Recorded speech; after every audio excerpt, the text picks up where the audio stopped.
Want to advertise your business in a cost-effective way? It's time to give podcast advertising a try. Research shows a high rate of podcast listeners made a purchase as a result of an ad they heard on a podcast. Visit podbean.com/brands to launch a cost-effective podcast advertising campaign in minutes. That's podbean.com/brands. You still look up their picture. What did you make you cry? Make you break down? Shadow your illusions of love. That is it over now. Do you know now? Pick up the pieces and go home. What did you make you cry? Make you break down? Shadow your illusions of love. Now tell me, is it over now? Do you know how to pick up the pieces and go home?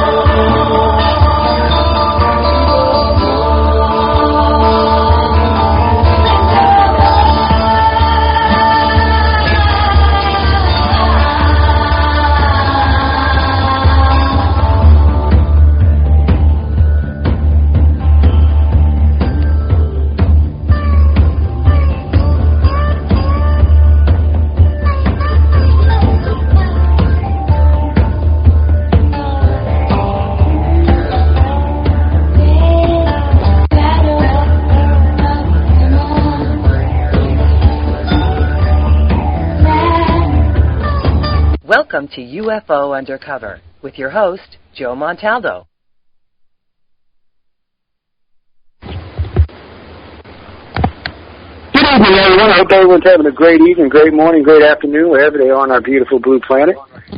You know, these days, guys, there's always something interesting going on, and I'm so happy to talk to everybody on Wednesday night. It's a thrill for me personally.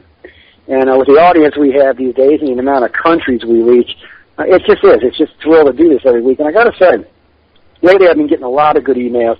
We're just wrapping up the 20 contactee special, and tonight's guest is going to be Mary Rodwell, and I'm going to introduce her in just a second. You know, it has been. It's been really a good thing. There's a lot of good information out there that's been accumulated over these 20 interviews. And we are going to be going back and doing some panel shows over the next 2 or 3 months. We'll do a 5-panel and a 5-panel and a 5-panel and a 5-panel with all the original guests of this. And when we do this, you know, like there will be one show dealing with just our UK contactees. There'll be 5 of them from Britain, or actually from the United Kingdom. That'll be on all at one time. There'll also be the one with Travis Walton and Thomas Reed and myself and Jim Sparks and probably Darryl Sims. So that'll be another good one for y'all to tune into. There's going to be probably one with our good friend who's going to be on tonight, and Suzanne Henson and a few others.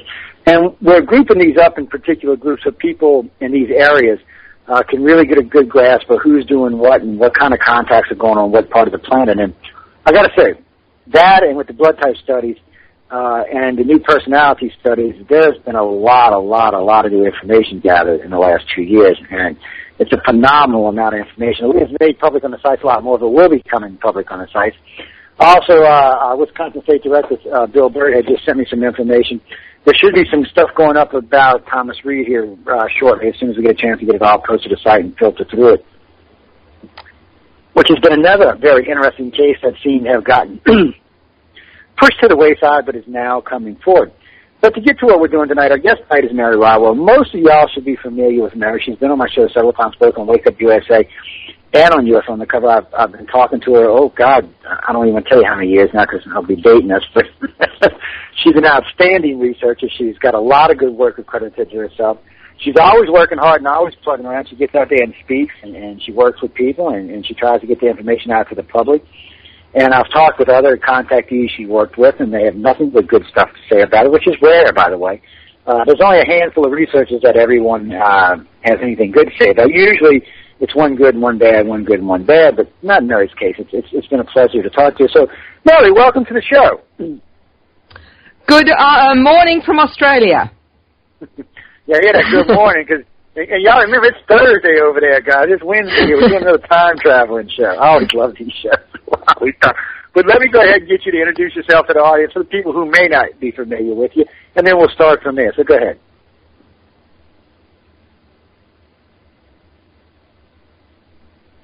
Oh, did I lose you? Uh-oh. Mary? Yes, I'm here. I lost you. Okay, that was weird. No, I'm going to get you to introduce yourself to the audience for the people who haven't heard of you before. Okay. Go ahead and tell them a little bit about yourself. Right. Well, I'm principal of the Australian Close Encounter Resource Network, which is a professional resource that offers counselling, hypnotherapy, information. It does, obviously, media and interviews like this, which are really important to let people know that I'm around. I've been working in this field probably now about 18 years, and I have supported near as I can count about 1,900 people around the world and in Australia. Many of them are actually quite comfortable with their encounters.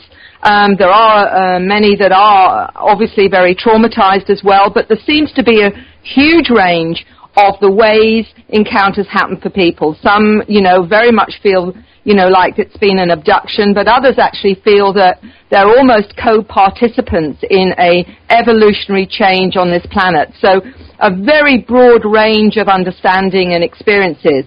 I've written a book called Awakening, which actually offers people a resource to understand their experiences. So it covers many things such as fear, how do you know you're having encounters, right through to the way you change. People change very dramatically, our encounters in some cases.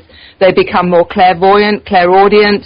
They have a lot of paranormal experiences. So it covers how you wake up to your encounters and how you maybe choose to understand them or deal with them. So that's the reason that I wrote the book. But since then, I've been supporting many families with encounters. Some of them are small children, even toddlers and people like this, right through to, as I say, whole families with encounters.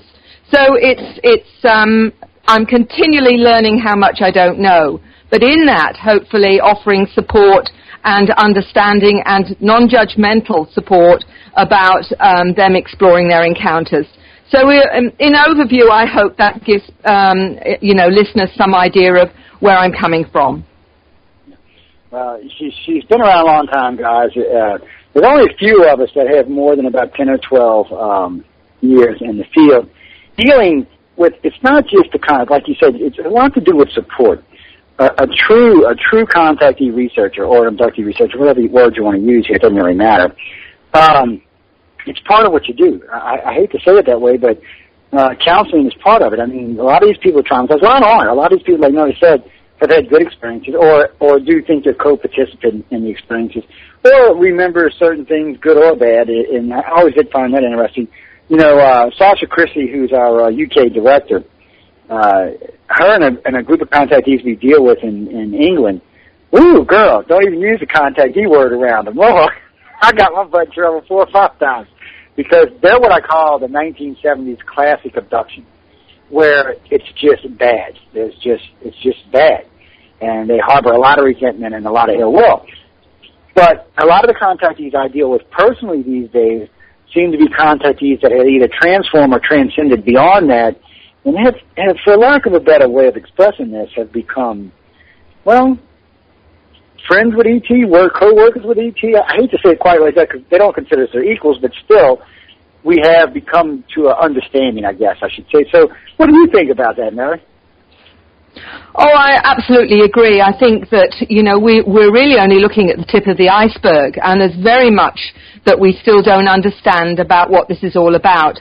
And, the encounters go from people being really terrified of these beings to other people that actually feel that they're part of their family, that say to me that they feel they're not from here, and that these are their family, and they actually struggle with being human. They say that they feel they're here with something to do, they've got a mission or a purpose, and many of them seem to experience what we call downloads of information.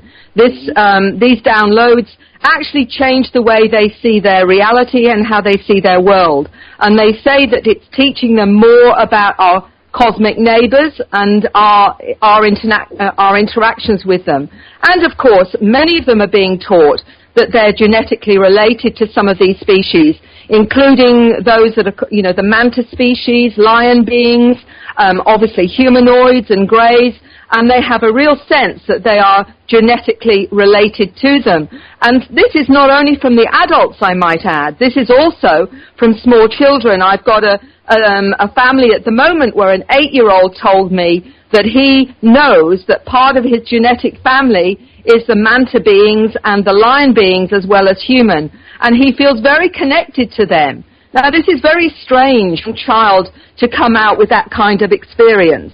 And what they're actually, the fact that he's even saying that at 8 years old, and I actually said to him, because he also sees energy fields, he also tells me that he goes up on the spacecraft and that he can fly some of these spacecraft with his mind. Remember, this is an 8-year-old speaking.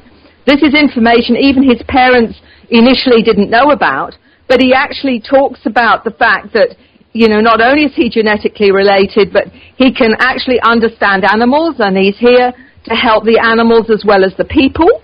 And he has no problem with the fact that he, has this reality, other than the fact, the thing that I said to him was, what are you most fearful of? And his answer was that I think, I'm afraid I might be going crazy. Now, when you've got an 8-year-old fearful of their sanity, you have to say, what on earth is going on? And for me, the biggest problem is that we still don't have official recognition that this is a reality for not just thousands, but I believe millions and millions of people around the world that tell me I've never spoken about this to anyone because generally people just think you're a loony. But we've got small children here that are also saying this, and we really have to understand that this is a reality for lots of small children that are, like he is, that they're going crazy because this is still not being acknowledged. Yeah, it's interesting, too, because there are a lot of kids involved in this, a lot more than any of the researchers like to talk about. And, when you're dealing with kids, it's always a bit risque, to say the least. But, we get a lot of them. We get, like in India right now, half of our members joining the organization, or half the people that's contacting me are 17 and under. 17, 16, 15, 14, right around that age. They're sending us stuff about their contacts and things along that way. So at least there they seem to be a little bit more advanced and recognizing a lot more of this. In America, even with the parents knowing their contactees, even though the parents know their children are being contacted, they still don't want to talk about it, which is the equivalent of an ostrich sticking its head in the sand and ignoring it. And then there's the parents, and I don't know if you've run into this, but then there's the parents that get really, really, really upset that their child's being taken. And it gets to be a messy, sticky little thing. And then there's the kids who seem like the ones that tell me, oh, my little friends are coming to visit. They have harbor no ill will or no fear. What do you think it is, Mary? You think it's more to do with the children or the aliens, the way they react to the aliens? I'm not sure. Is it more to do with the parents or the aliens, what I should have said? I think the problem is with the parents that many times, they don't understand what it is that's frightening the children, or that the fact that the child is having these experiences. What was interesting for me is some of the children never say anything, and it was only until this particular family, who both the parents were having encounters, ended up bringing their son, and for the very first time, he tells them that he's seeing energy fields, that he's seeing these beings, that he feels connected to them. And this was a revelation to them, because some of the things he was mentioning were things that they'd experienced, but hadn't realized that he was experiencing them too. Even to do with time anomalies. This little child was continually looking at the clock in my office, and his mother said, he does that a lot, and I don't know why he does it, because I used to do it. And when I asked him why he does that, he says, because sometimes time is not the same. In other words, he's aware that sometimes he is taken and that the time shifts, and he watches the clock to see if that's happened. So this has left him with this kind of almost paranoia of checking the clock all the time, which his mother said was something she did as a child because she had the same kind of experience. What the problem is a lot of the children don't feel safe, even with their own parents, to say this is happening. They may have, frightening dreams, or they may have other things happen, but there's a sense that I don't know whether this is safe to tell my parents. And it's often through the parents realizing that they've had encounters that finally they start to see indicators in their own children. So my job really has been more about educating the parents who are having encounters and saying, are any of these things happening with your children? And they will say, well, I don't know. But then they start asking the child about, things that might be happening that they don't understand, or feelings that they might have. Even to, what are your nightmares about? Why are you afraid of the dark? And then the child, when it realizes it's safe enough, will then start to come out with some of the things that they're experiencing. And to be honest, with this last family, the mother was just gobsmacked that this was going on for her son and had been going on for a number of years. And this was the first time that she'd heard he was having similar experiences to herself. So it's about parents being open, about parents, asking their kids if they're having certain fears or certain nightmares, or showing indicators that they may be having experiences, and it's usually because the parents are having it too.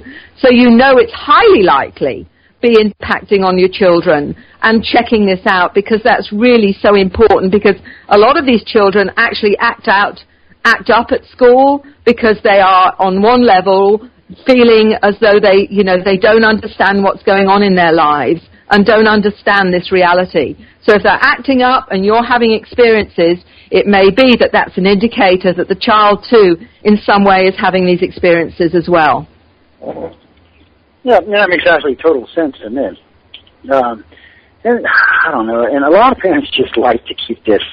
They just don't like to talk about it with their kids. I find for me personally that some of them are just outgoing with it, and some of them are just very, very scared to talk about it with their kids. And I do understand. I mean, when I first realized my son was being taken, and even some of the grandkids were being taken, I have to say I was pretty hostile. But even though I wasn't having bad experiences with the extraterrestrials, I was still mad for the simple fact that I hadn't been asked.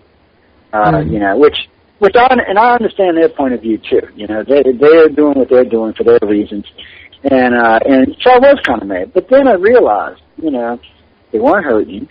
Stuff I could tell, they wasn't doing all that much. And what was funny with him is, it was the very first time I realized he's been taken. I had seen him get abducted with my wife when he was 2.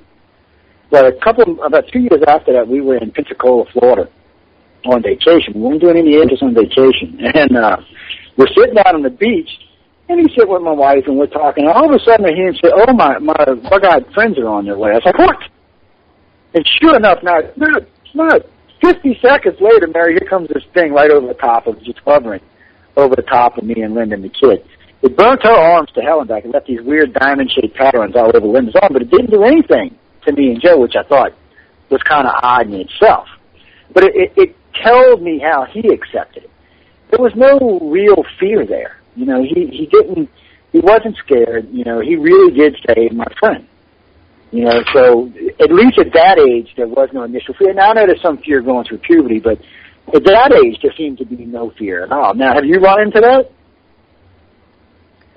Sorry, Joe, I didn't get that last question totally. Oh, no, okay, that's fine. No, I was asking was, most of the children that you've dealt with, I mean, how many of them had the fear factor? Any, or few, none? Because most of the ones I've run into don't seem to be scared of aliens, at least not at a young age anyway. I think a lot of the children aren't initially scared because what seems to happen is, in a sense that when they're having that reality, there is a sense of caretaking with the different intelligences with them. But what seems to scare them is that nobody else is having this experience, so they don't know what's real. Like this young boy saying that he saw energy fields. He didn't understand why other people weren't seeing the same thing as him. So in a way, they sort of shut down because they're seeing stuff other people aren't seeing, and they really do question their reality. If they can only know that, look, it's okay. And yet I've had parents say to me that both children have talked about seeing energy fields and almost had arguments with one another about what each other was seeing. And there's a lady I met a month or so ago with 2 children that, when they were 4 and 5 would argue about the energy fields and say, well, I'm seeing this, this, and this. And the other child was saying, well, I'm seeing this and this. And they would try and outdo one another. But the mother herself was extremely open. And so she they seemed to know that it was safe to say something, to her. And this is really the most important thing, I think, with anyone who's having their own forms of encounters, just to be open to anything the child may say, and if there's anything that they, if they do seem worried or and also to be aware some of the indicators of encounters is this fear of clowns or Santa Claus or owls with big eyes are all screens potentially for the contact experience. And also, the night fears, the night terrors can sometimes be just normal night terrors. But the extreme night terrors may very much suggest, this is happening to them as well, and to be very tolerant and accepting that they might need night lights. They may need to feel extra safe or whatever, because, the child is still trying to differentiate what is real and what is not real. And the last thing that we want is young children questioning their sanity. I mean, one of the things this little boy told me that really scared him is sometimes he will look at one of the school children and he will see not only a human side to them, but will almost see an aspect of them that's not human, like almost like superimposed on the human child will be their ET genetics, if you like, and he will see an impression of that, which is really scary. But what many are understanding is that what these children are able to perceive is more of the genetic makeup of individuals. And I remember a 10-year-old saying to his mother, walking down the street, pointing out, as he was walking down the street, the percentage of extraterrestrial genetics in each person they passed, like he had a sense, if you like, or a knowing about the genetic mixes of Homo sapiens. Because this is, of course, what I'm hearing from some of my latest research is many of these people say to me, I'm a mix of manta, I might be a mix of lion and lizard or reptilian, I might be a mix of 2 or 3 different species, and feeling actually quite comfortable with that, as though it's really about us finally recognizing our hybrid nature, and that it's no big deal any more than, you get someone who's Chinese marrying a Caucasian, or, at the end of the day, is it such a big deal that these cosmic intelligences are mixing their genetics with ours for, I believe, possibly some certain outcomes in terms of abilities or awareness or whatever, because this is what my research is indicating. Well, no, it's a good point, because something about, it was 12, 14 years ago, I was doing an interview with Darrell Sims, and I said, Darrell, I noticed that initially we had the Greys, the humans, the reptilians. And then I said, I noticed a long time ago that Grey kids were marrying to reptilian kids, and they were having children, which, of course, makes those children hybrid. And those children were marrying human-type aliens and creating another hybrid. They would go back and breed with other contactees, because contactees have a tendency to stay together. They group up together, which I find odd to start off with, but I guess they feel safer amongst their own. And I noticed when contactees marry contactees, they tend to stay married, whereas if they marry just an everyday person, it usually ends up in divorce. So, these are significant finds, because now we know that initially 10,000, 100,000, 50,000, whatever it was that they started this program, initially it was 3 or 4 types of aliens, and they were direct hybrids, meaning us and them, and then later on there was more breeding across. And God only knows what the actual mixes are today, talking 10 to 100,000 years later. I mean, you're talking some serious interbreeding here and some serious hybrid programs. And I do eventually believe, because of these hybrid programs, that man will eventually become more advanced than the other aliens, because, we have a part of the Greys in us, and a part of the reptilians in us, and a part of the humans in us. So eventually our masters will eventually surpass them. Now, it may take 1 million years, it may take 1 billion years. Because the Greys are at least that old, so it may take that long, but eventually, and that might be one of the reasons they're so interested in it, eventually we will surpass them, unless, we do something stupid like wipe ourselves out. But no, I'm glad you brought up the hybrid thing, because it is an important thing in the research, and it does not get talked about near enough in this field. Most of the researchers I notice are scared to bring this particular topic up. They always want to say, well, no, the Greys don't do that. It's just the Greys. I said, okay. I said, let's say it's just the Greys. Let's say John being abducted by the Grey. John meets Mary. Mary's being abducted by a reptilian. They have children. Well, that's a hybrid child. Any way you look at it, it's a hybrid child. Half reptilian, half Grey. And sooner or later, that child's going to breed back to some other race. So, You may still have some original bloodlines left, but I doubt it. I think that most of it's pretty much mixed now. You have a pretty serious hybrid culture, or pretty serious hybrid group on our planet these days. And I do think it makes a difference in the children. But, I've never met a contactee that's not empathic. None. And most of the ones I meet are fairly telepathic to advanced telepaths. It just depends on how well they've come to terms with their contact and how much they realize their gifts are there. It's not that I really think that contactees per se abilities that much greater than each other. I just think that some contactees recognize it and some don't. Or some are just scared of it, for maybe a lack of a better way of explaining it. I think some are more just kind of scared to admit that they have these abilities. But I know you've run across them. I mean, I haven't met anybody who wasn't a hybrid. Every contactee I've ever interviewed was at least an empath. They either sensing or feeling or sending of emotions. They seem to be very strong, and most of them do have telepathic abilities or latent telepathic abilities. I mean, have you found the same thing or something different? You've made a very good point, Joe, about the whole hybrid scenario. Is, the interesting thing with our genetics is 97% of our DNA, which is being called junk litter, I think may very well hold the key to us understanding our extraterrestrial connections. And I think that when we get, and maybe, just maybe, it's quite possible that those that know about this, the covert agencies that have been looking at this and know about this probably know what to look for. We've just not been told as the average Joe Blow public, if you like. But there's no question in my mind that the anomalies in our DNA tell us quite clearly, not only with the 223 genomes in our DNA that are a sideways insertion of genetic material that is all to do with higher psychological functioning, that didn't come up the invertebrate phase of our evolution, has to say, how did it get there? We know that there was Neanderthals and Cro-Magnon man, and then all of a sudden, the missing link, we have Homo sapiens sapiens, 50% increased brain size. The Dogon tribe talk about the genetics where the Nemo, in fact, genetically manipulated humans. The Anunnaki that Sitchin talks about.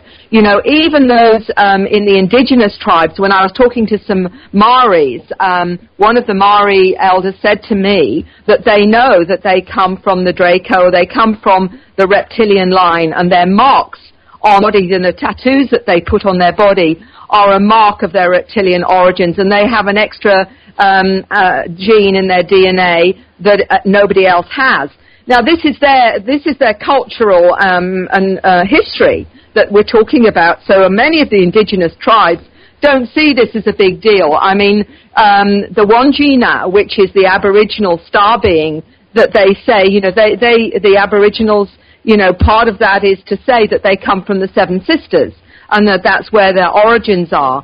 And I suspect, that we have been interacting with many, many different types of species throughout millennia. I mean, one of the interesting facts about the reptilians, I was told by someone who had experiences, that there were 3 species of reptilians. 2 of them were benevolent, and 1 of them was very self-serving.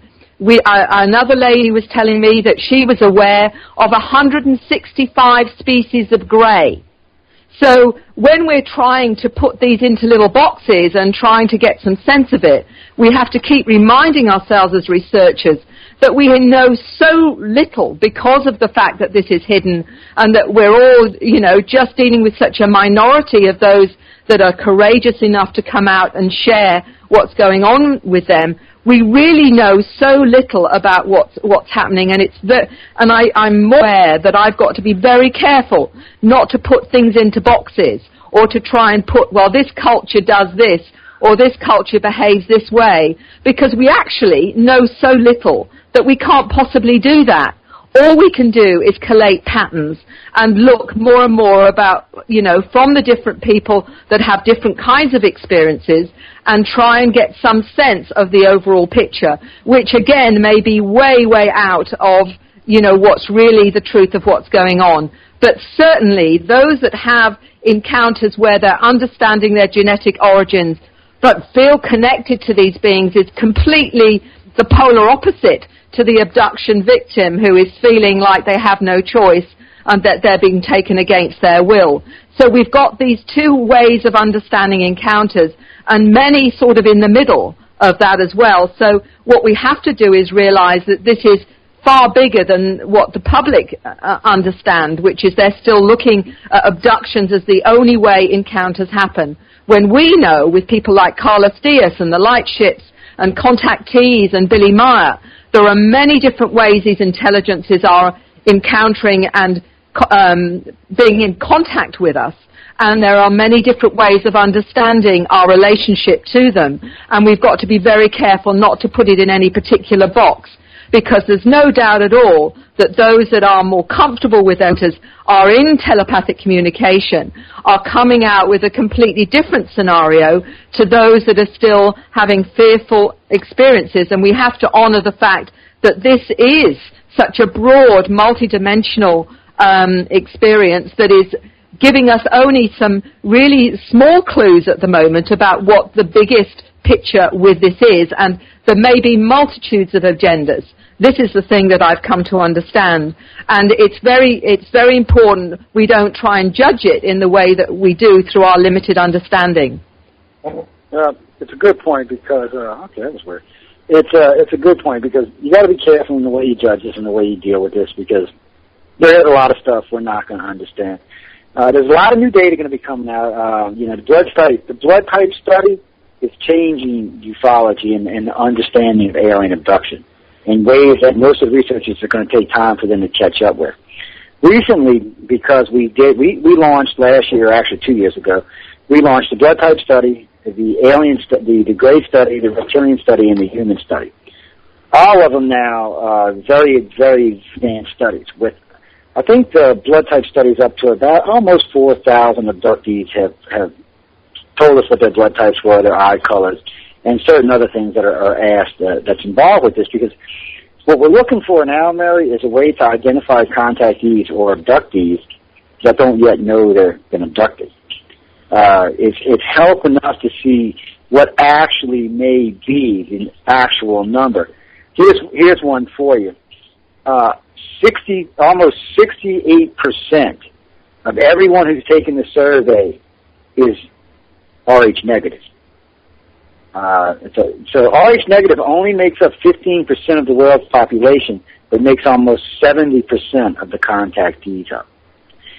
O negative itself almost is 50% of the contactees. This is wild, and it's not just us. I've actually asked several of our other researchers to get involved in this, like people like Darrell Sims and others, to tell me, to poll their groups and see if they're finding similar things. And it's been a very interesting lesson, to say the least. We've also found out that there's distinctively two types of personalities that tend to be contacted. So there is some stuff in now. There are some, for lack of a better way, and facts to this now. We have enough contactees on board now that really we are getting some positive information out of this that will help us understand what it is they're doing, why it is they're doing this. And what's really unique about this is O negative and green-eyed, or I should say RH negative and green-eyed, only showed up 25,000 years ago. Most people on the planet don't realize that there was no RH negative prior to 25,000 years ago. Most people don't realize that RH is the reason it is that is because it's akin to the rhesus monkey. So if you're RH positive, you share a gene with the rhesus monkey. If you're RH negative, you don't. And more importantly, O negative is the purest blood on the planet. It is the only universal donor. O negative can only take O negative, but they can donate their blood to every other blood type in existence today. And they only make up 7% of the world's population, but yet make up 50% of the contactees. These are significant finds, and it's really changing the understanding of what the aliens may be up to and what some of their agendas are. And I have to stress some, because the point you made a minute ago is very eloquent in the fact that there's a lot of agendas going on here.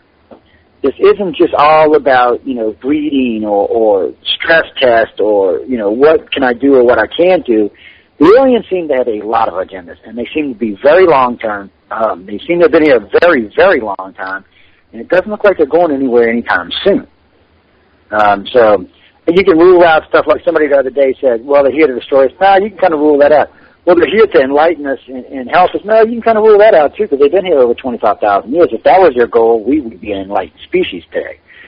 I think a lot of people make the mistake in assuming that the humans are the most important part of the alien agenda, when in fact we're a part of the alien agenda. We're not the whole alien agenda. We're part of what they're doing. There's other stuff going on here, and there's other hybrid races besides just human races. There's inside hybrid races like gray and reptilian hybrids, or human alien and gray hybrids. So there's actually a separate set of hybrids other than the human hybrids. So these are things that are key. You have to figure out exactly, okay, why are they doing this to us but yet doing this to these other races? And then crossbreeding these races back to human races. There's a lot of stuff going on here that you just got to kind of look at and wonder what the hell. Because frankly, Mary, I think most of it, I hate to say it this way, is above most of us right now. I don't personally think that as humans, I think we can understand some of it. I think some of it, though, at our current understanding of technology is beyond the human race. We just don't. It would be like going back 2,000 years ago to Israel or to the Middle East and trying to explain a computer chain. There's just no frame of reference. There's no possible way they could understand it. There's no way you could even force it to understand because it's a progression of technology. The reason we understand it is because, we started out with one type of calculator and then computers and televisions and then media and so on and so forth. So the people alive say, yes, we do understand it because we use it every day. But no, there's no way for them to understand it. So for most humans, when they go on, when I get too much information about a ship, I have to wonder because really, even with someone with a high IQ of 170 plus, they're going to have a hard time understanding it. It's just too much information to absorb. So, it's bitten pieces of puzzles. That's why I love talking to you and others, because I get more pieces of the puzzle every time I talk to someone who's doing research. And it just helps me to understand. Well, I don't know if it's going to change the understanding of the rest of the planet, but it does help me personally. It helps in the research I'm doing. I'll have to, the original blood type study information is posted to the ICAR website, and you can check it out there yourself. But part 2, I've been saving because I got an interview coming up where I'm going to intro it on an interview that I'm doing, and then after that I'm going to put part 2 of the findings up there, which are very interesting. Also, I just talked to our Oregon State, and the reptilian survey should be coming out in a few weeks. So that should be interesting in itself. And it is interesting how many species they seem to be running around. It's not so much that the planet's being visited by 100 different species, but there are more than one variety of gray. There seems to be, as far as we can tell, we've only counted 9 so far, but there's at least 9 types of gray. The reptilians, there seem to be 3 to 5. We're not exactly sure what they are. They're all related, but they're just different. The human aliens, they seem to be 2 or 3 types of them as well. Or varieties, maybe I should say. That might be a better word, variety. So we know that, and we understand that now, and it does explain why so many people were thinking there were so many types of aliens. But the grays don't seem all that willing to share. They seem to be a little stingy. I don't know how else to say it. They do. They don't seem to play nice with everybody else. Maybe that would be a better way of saying it. But for you, because I know you travel all over, because I had seen a question come by, does Mary only do research in Australia? No, that's not true. Mary's been all over the planet. You've been in the U.S., you've been in the UK, you've been everywhere, haven't you?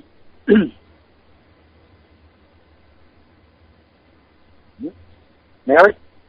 Yes, sorry. Oh, yes. Sorry. That's okay. I know I break up every once in a while. Sometimes you fade out, so yeah. Getting back to the points that you were making, and I agree with you, there are, trying to work out what actually is going on is multi-leveled. But interestingly, when I was working with one gentleman, he was telling me he was on a craft that was 32 miles long, and he was shown technology because he'd noticed some strange life forms in one part of this craft.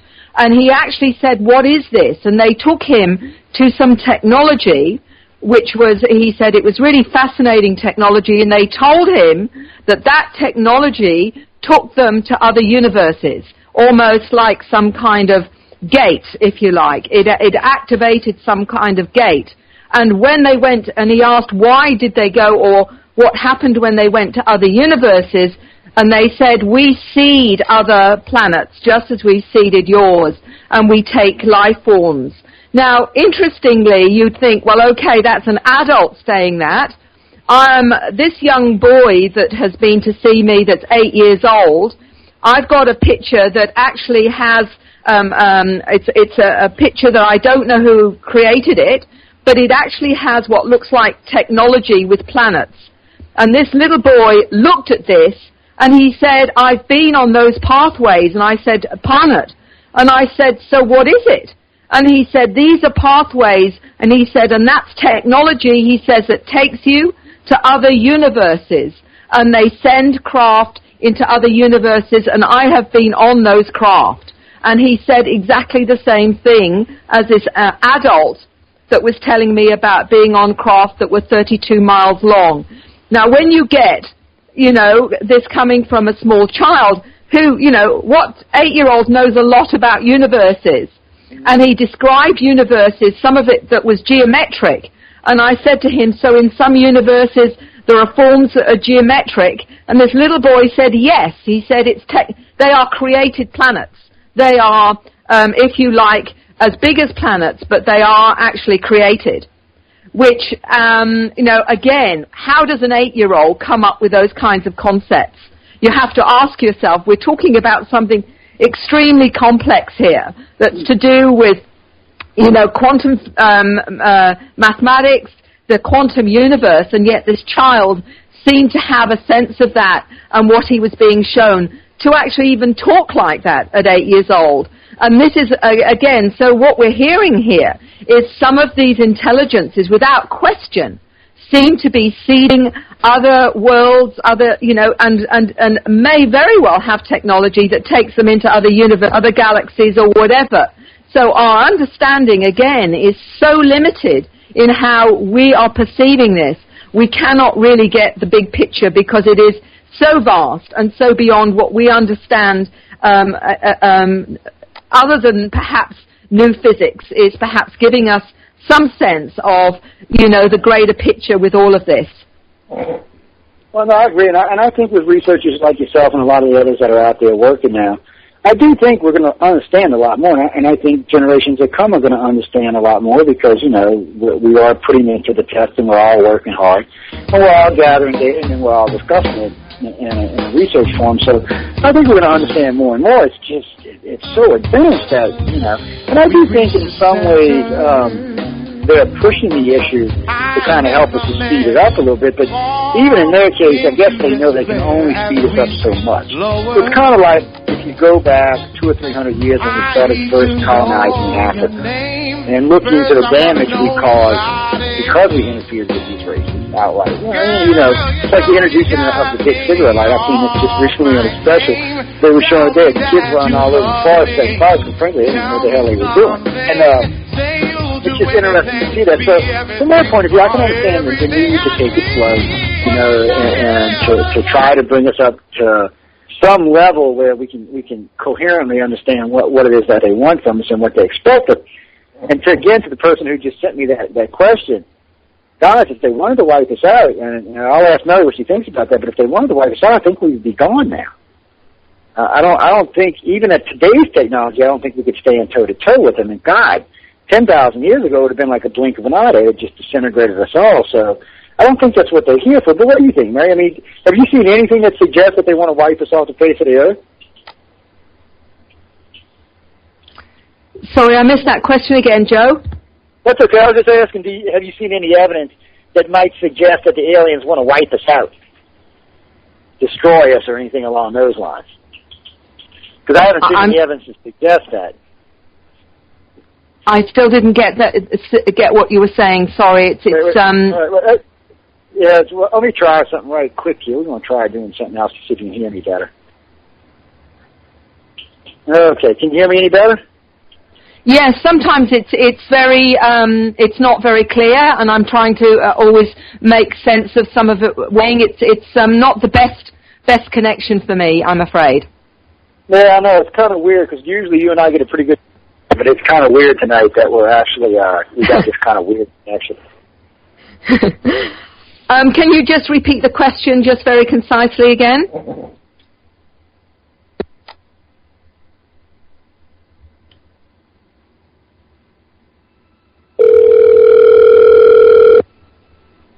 Hello? Okay, I lost you there myself. Can you hear me any better? Yes, I can hear you, thanks. Yeah, I switched connections over there. I lost you there for a minute. That was kind of weird, but yeah. Well, I'll put you on the Bluetooth mic to see if you can hear me better. Cause sometimes I have a tendency to drop the phone when I'm talking. You know, letting my hand relax. So this might help a little bit. Okay, where were we? I know we're getting down to about 7 minutes for the break. You see, I told you earlier somebody wanted to be famous tonight. It's one of them things they want to hear with us. But getting back to what we were talking about, what I was asking you is as far as like any of the alien races, do you think? I don't want to say that they're here to wipe us out, but somebody had asked us a question: do we think that the aliens were here to wipe us out of existence? But I don't see any evidence for that. Do you? Oh, look, this whole thing about, the evil alien agenda and what have you, I've got a real problem with that, because what I'm seeing, the whole thing is with what I'm seeing is, why would they bother to do this upgrading, which, is making people more aware of their multidimensional reality? They're giving these children all this information that is helping them understand that they've got a job to do, that they're going to help humanity, we know that healings go on in the craft. We know that people are taught amazing things. And when I look at this, I think, well, why would they bother if ultimately we're going to be some kind of biological fodder? If they'd wanted to take us over, done it millennia ago, and that's not happened. But what I am seeing is that there's a number of intelligences out there that have a stake on planet Earth, that they have a stake because we are genetically related to them. And when we look at the gods of old, from the Egyptian gods, which, they had various Egyptian gods from, the ones that they talk about that were the blue beings, the god Nut, for example, where you've got the Namo talking about the Dogon tribe talking about the Namo. We've got all these in mythology and the gods or deities, which I believe were just extraterrestrials that had come down and were interacting with humans. Quetzalcoatl was, the winged serpent. Many of them talk about being taught how to live. They were taught, given spiritual rules, if you like, to help us grow and change. They assisted us with our abilities, our cognitive abilities and what have you.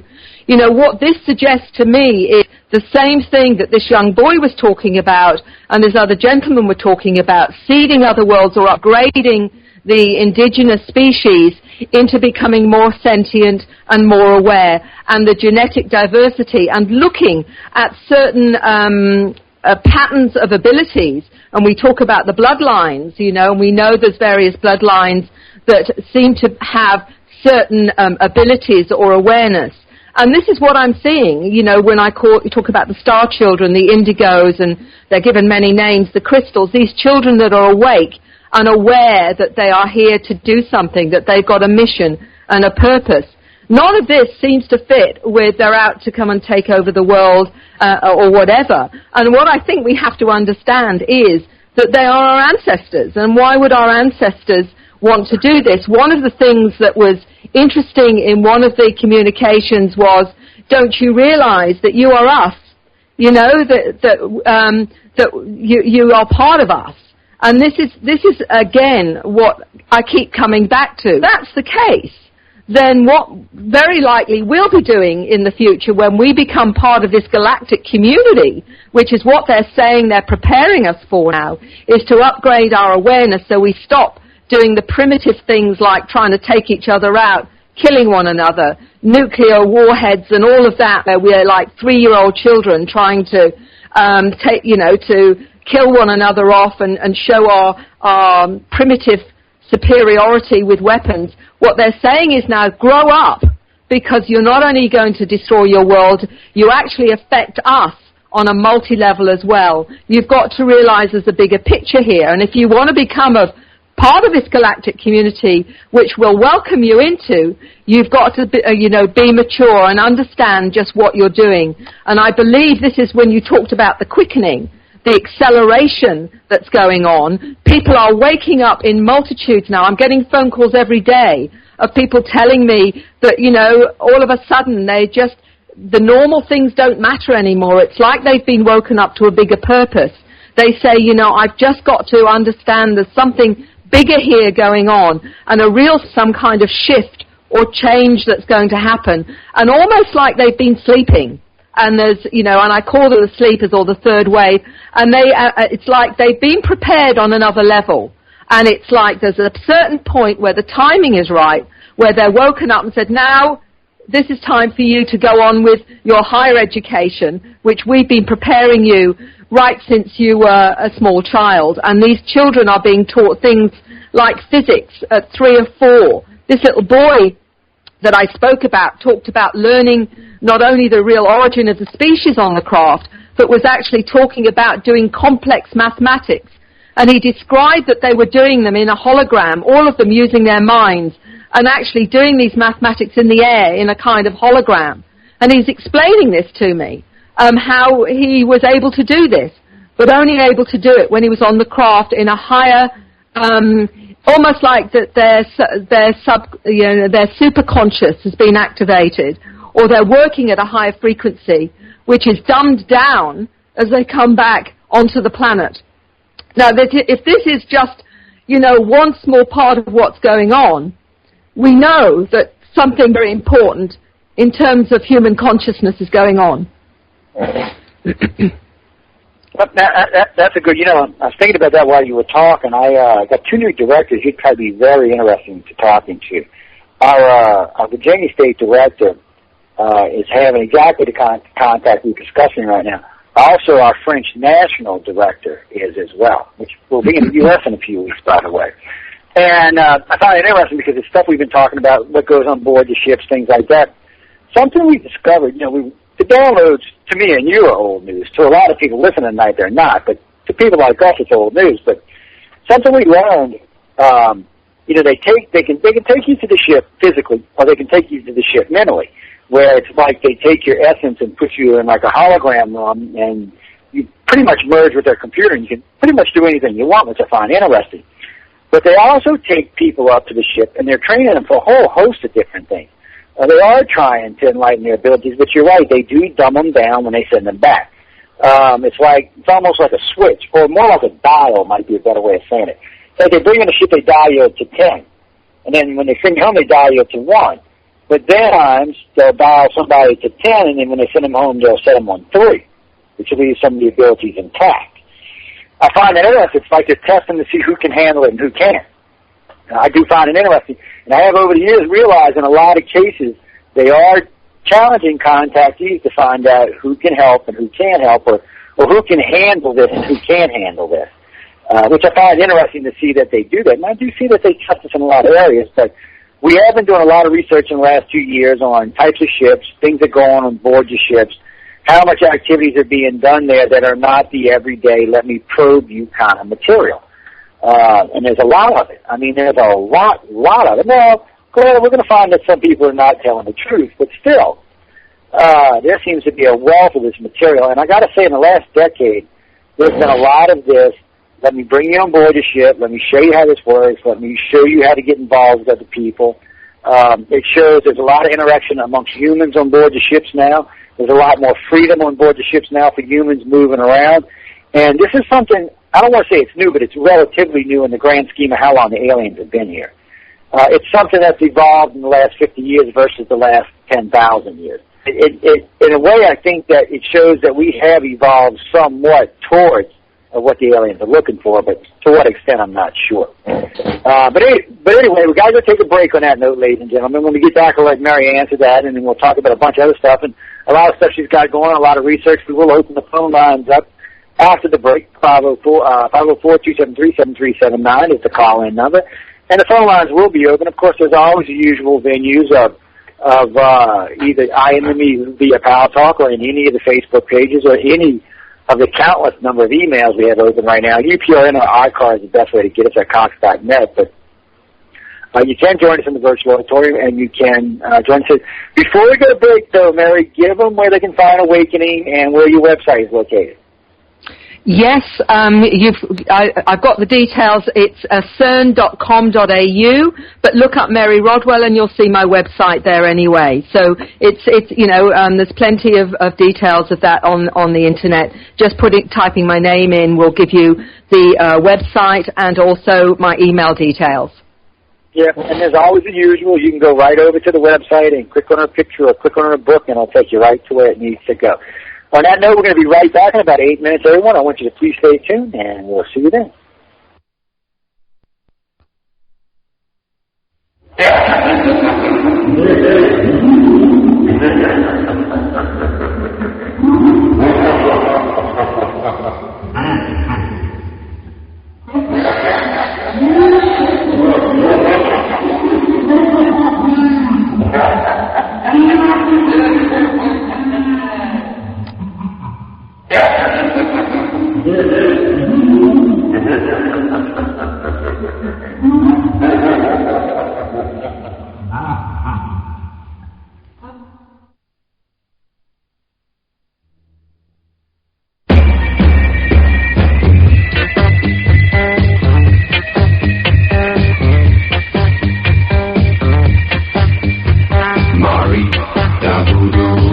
She'll put a spell on you, Mari.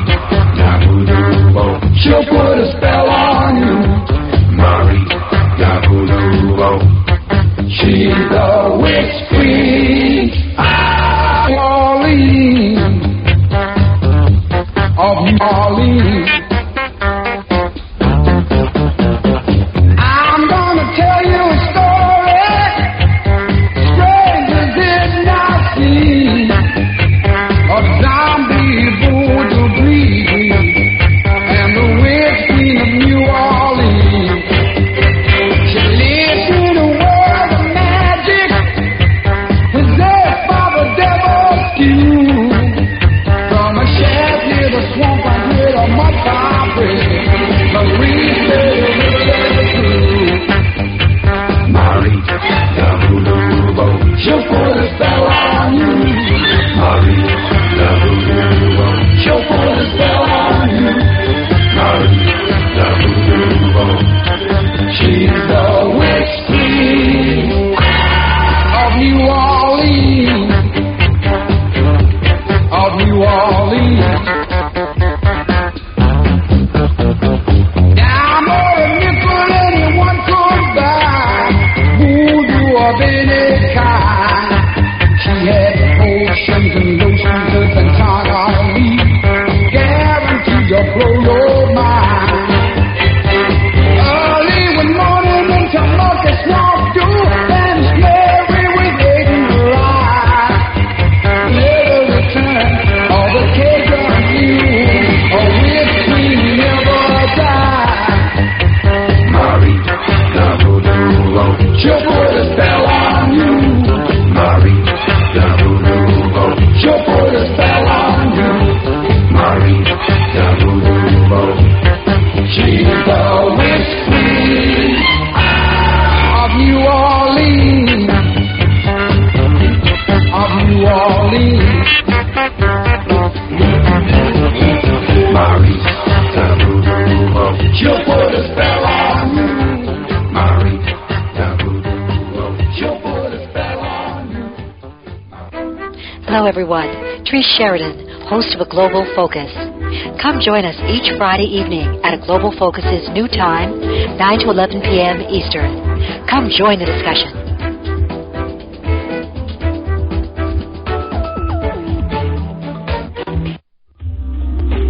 Are you interested in a radio program that focuses on the deeper aspects of the UFO topic?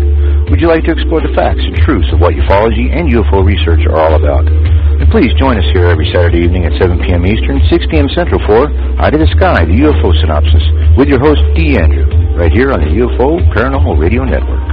And remember, UFO research is not a belief system.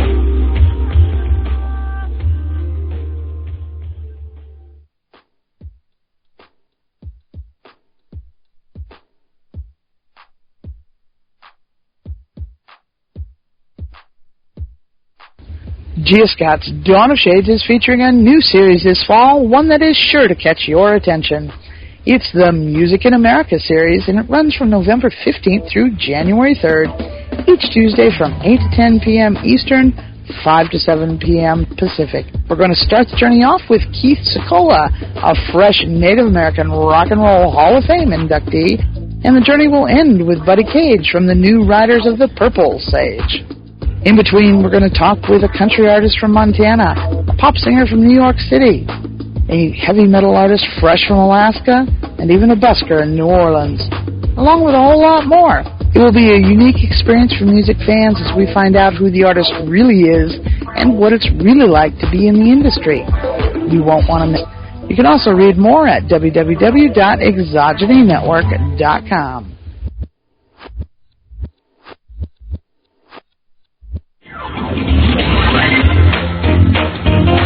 Light up your night with The Kevin Smith Show. Hi, this is Kevin Smith. Join me Monday through Friday right here on the Paranormal Radio Network.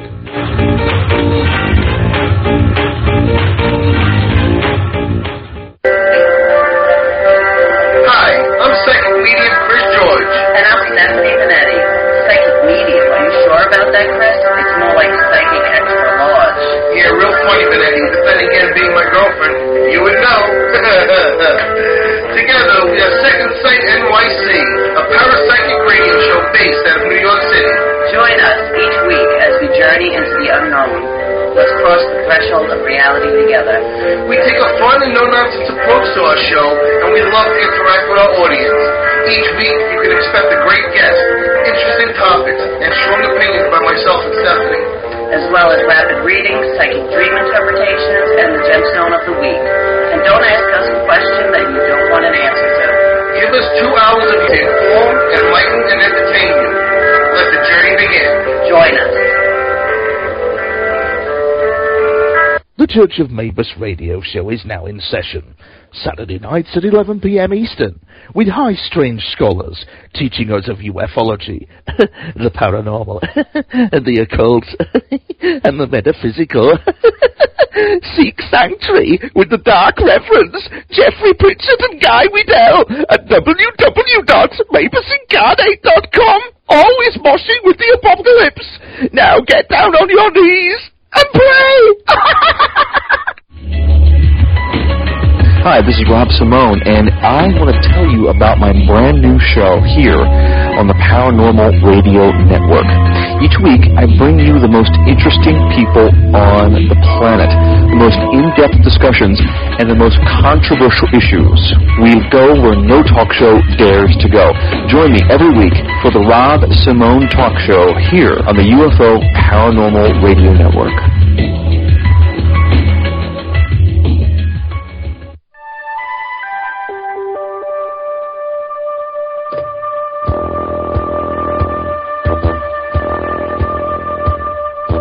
To UFO Undercover, Wednesdays at 8 p.m. Eastern, with your Joe Montaldo, right here on the Paranormal Radio Network.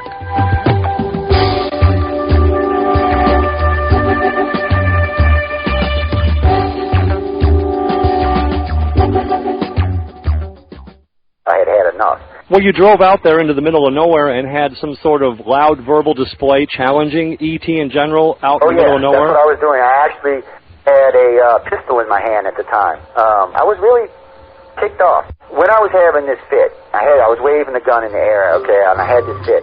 And at this moment, I said, okay.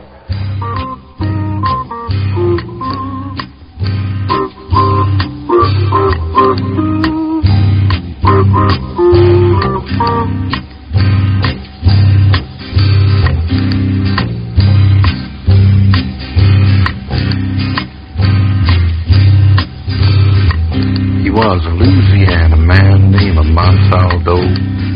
Folks around called him Six Gun Joe. Worked with ICAR, don't you know? Investigating UFOs.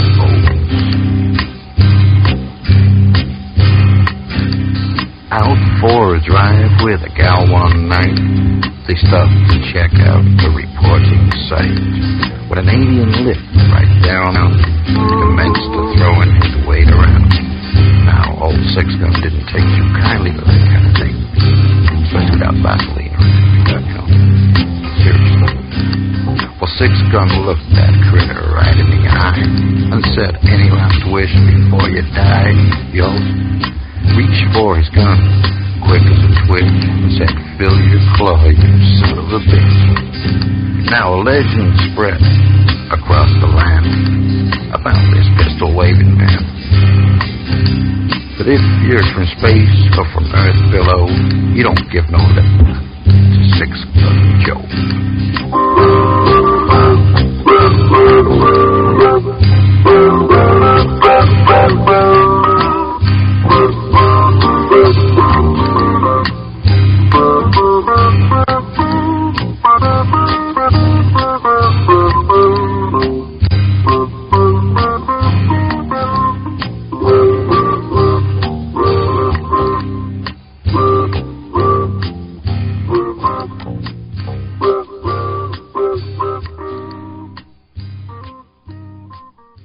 Welcome to UFO Undercover with your host, Joe Montaldo. Good evening, everyone, and welcome back to UFO Undercover. I hope everybody enjoyed the first hour of the show. I found it to be very informative. A lot of information crossing there. Mary is a great guest, and she's a wealth of information. And actually, she's one of my favorite researchers.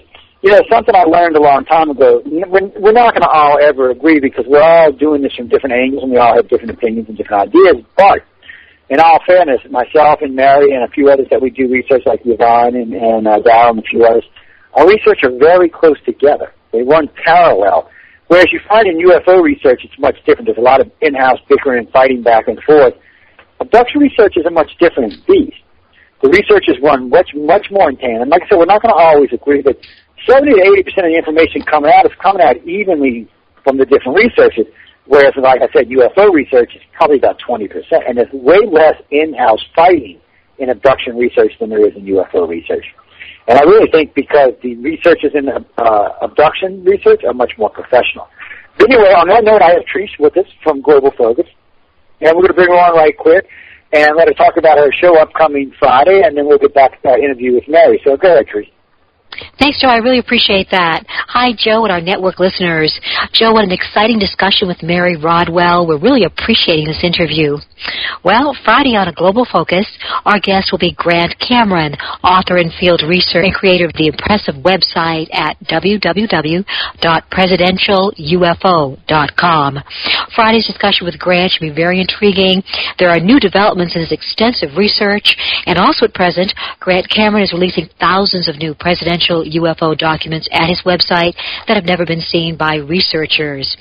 Now, at the end of the show this evening, at the end of a wonderful discussion between Joe and Mary Rodwell, we will be hearing from the host of tomorrow's show, Thursday's show, the very dynamic and popular program Second Sight New York City with hosts Chris George and Stephanie Benetti.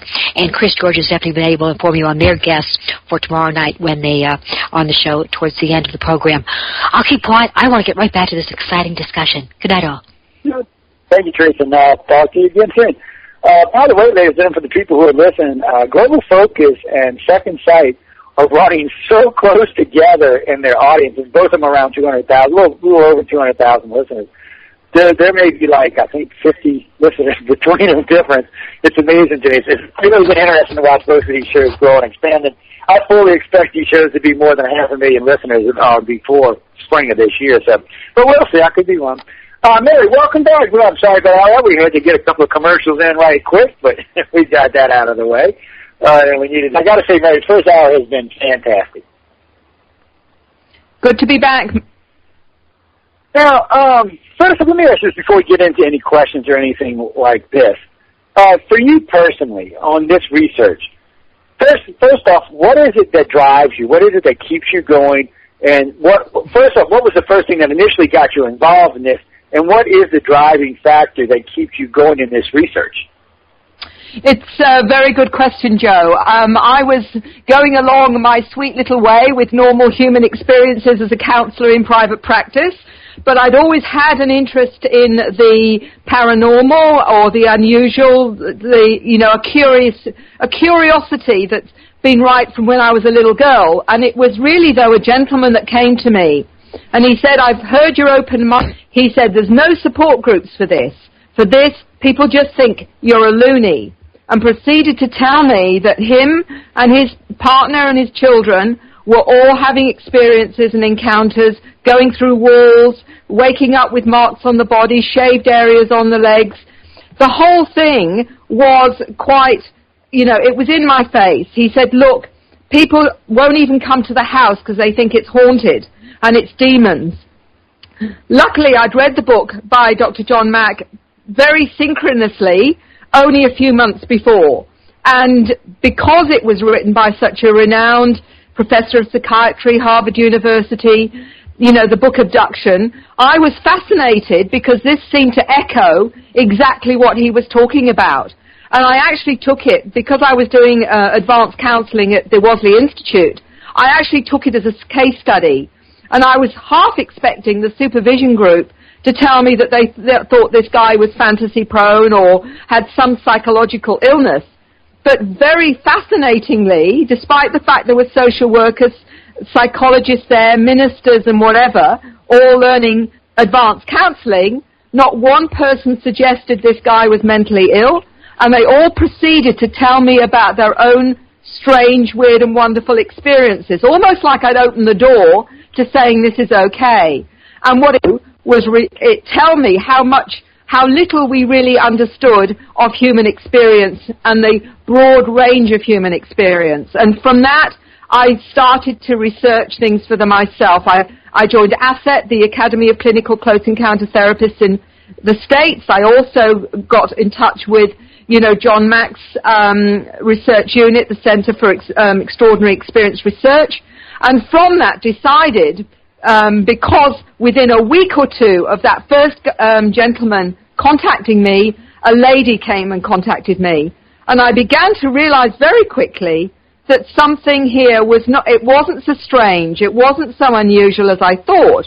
And then I met a social worker who had had encounters as well. And when she told me that she thought she was going crazy, she was seeing these beings in her lounge room. Someone knocked on the door, which was a friend of hers, came through into the lounge room and said, do you realize there's some strange beings in your lounge room? This woman realized that, oh my God, if you can see them too, maybe I'm not going crazy. And we started a support group. And the rest is history, really. I continued with this work because I was literally being inundated with people who were having encounters. What drove me more than anything was when I found that people were being medicated and sent to psychiatric hospitals with this experience. And in my book, in a chapter on a young lady who contacted me, she was 19 years old and had told me that at 14 she'd gone to the doctor and told the doctor she was seeing aliens, and he diagnosed her as schizophrenic, and she was put on a cocktail of drugs, which in fact she nearly suicided 2 or 3 times because of what was going on for her and the medication. And it was like, how can you walk away from this when you know that this is the tip of the iceberg? And I'm continually reminded of why I do this when you hear a little 8-year-old boy say to you, I'm afraid I'm going crazy. So what drives me is that. It's driving me crazy that the world and traditional psychology doesn't acknowledge the greater reality. Still is struggling with people who have paranormal experiences, people who are clairvoyant, clairaudient. All of these people are still seen most of the time from a traditional psychological model as having a mental aberration, that are being medicated as schizophrenic or hallucinating. And now you have people who had ET-related experiences. I've met them. I've met a guy that was in his 30s that had been in hospital 12 years, and his sister brought him to see me. And he started to tell me that he'd told the psychiatrist he was seeing UFOs, he was seeing aliens, medicated, stuck into hospital on high doses of various types of antipsychotics. And what really hit me more than anything was when this guy finally left, because he was so excited to tell me that this had been his experience. But then his sister said he couldn't deal with it. He couldn't deal with the understanding that he'd been in a psychiatric hospital for 12 years and have to acknowledge this is real after all, and that otherwise, that 12 years of his life had been in this illusion that he was mentally ill. So he decided to go back into the mentally ill persona because he couldn't face the reality that, in fact, what he was seeing was true. And this is what drives me, Joe. It's because we have on this planet a discrimination against personal reality, which is the worst possible discrimination you can have because, as one woman said to me when her mother said to her, "This is your imagination, it's not really happening," she continually questioned her reality from a small child till she was in her 40s for that very reason.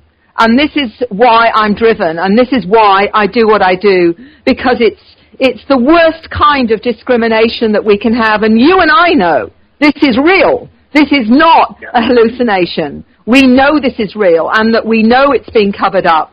And that is the greatest of man's inhumanity to man, when people can't own their own experiences and live in fear and isolation, as millions are. As you know, millions are having this. It's consciousness itself that they're targeting. And that's what drives me. I mean, I know it's a long-winded way of saying it, but I can't let this go. I can't not do this when I know this is going on. Well, actually, I think it was a very eloquent way of saying it. I don't think you were long-winded on. I think you made the point very good, very well. And it is. I mean, it's something that they got to get past. It's interesting you said that because about a year ago, a psychologist contacted me, actually two of them, and was telling me that, you're doing harm to these people, blah, blah, blah, blah. I said, really? I said, well, I'll tell you what I'll do. I said, I will bring you down to Gulf Breeze, Florida with me for 10 days. If you have no personal experiences, I will stop helping people with this. And, of course, at first they were, oh, yeah. So I said, well, come on, you name the date and we'll go, because I don't live far from Florida. I'm only about 4 hours away. So I said, anytime, I said, you can even click the time or the year you want to go. I said, I will bring you there. We will go to these certain spots that I know of, and if you have no kind of encounter, then I will drop this subject. So they push it. Well, when push came to shove, they both got scared. And I asked them point blank, I said, what is it? And the one guy told me, he said, I've been listening to your archives and the way you speak, and he said, you really make a lot of sense, and you're very eloquent. He said, I was going over the blood type, and he contacted one of the doctors that I'm working with on the blood type, and he was telling him about it. And he said, you know what? He said, I got to be honest with you. I'm scared something's going to happen. He said, I don't want to go. He said, and I will retract what I said. He said, I won't endorse it. He said, but I will stop pushing against it, which was nice. The woman, she just flat out refused and refuses to even open her mind towards it. But yet, when she wrote to me, she said she had brought this up with some of her colleagues, come to find out they're actually working with contactees and do think this is a real phenomenon. So that was kind of a pleasant surprise to hear that. But all in all, no, they don't want to hear this. But, psychologists and even doctors, this is their world. They don't want to think that they're not in control or they're not the smartest, brightest, fastest in the world, because they're not. And it's a scary thing to learn that in the grand scheme of the universe, we're babies. It's what we are. I mean, we haven't even left the womb yet. Come on, Mother Earth's the womb. We're in the womb, guys. I mean, every now and then we poke our head out for a few minutes and then we come back. But we haven't gone anywhere. I mean, we haven't explored the solar system. We haven't left the solar system. We're not anywhere. We're babies in the womb. And sometimes I think it's important to remember that. But in these people's cases, they were literally scared. When it came right down to it, they were scared that they would have an experience and it would change their reality, and they didn't want that to happen. Period. They just didn't want it to happen.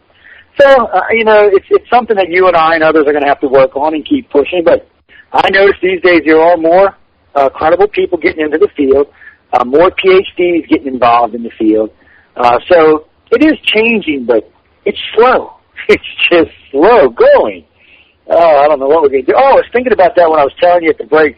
Yeah, I got a director I want to introduce you to because her child is a very advanced contactee. He's a very advanced contactee. For his age, it's kind of amazing to me that he accepts what's going on and he understands as much as he was. So I'm going to put all three of them in touch with you pretty soon, so be looking for some emails. And I'm not going to mention their names on the air, but I'll get you some email contacts on that pretty soon. That way you can talk to them as well, and because we're both working in that same area, and I think it's some information that you probably already heard, but you never know. You never know. And I think you're going to be amazed by this young man because he is extremely advanced. Plus, for his age, the sucker knows more about electronics than I do, and I got a bachelor's in electronics. And avionics. I was amazed by the dude. And I am amazed by some of these young ones coming up because something else I noticed, and I don't know if you've noticed it or not, you can tell me when I shut up here in a minute. I have noticed progressively since I've been in the field. I've been in the field 31 years. And when I first got in the field, it was this contactee, and it seemed like his child was a little bit brighter. The next child was a little bit brighter. And it seems like each successive generation is getting smarter, brighter, faster.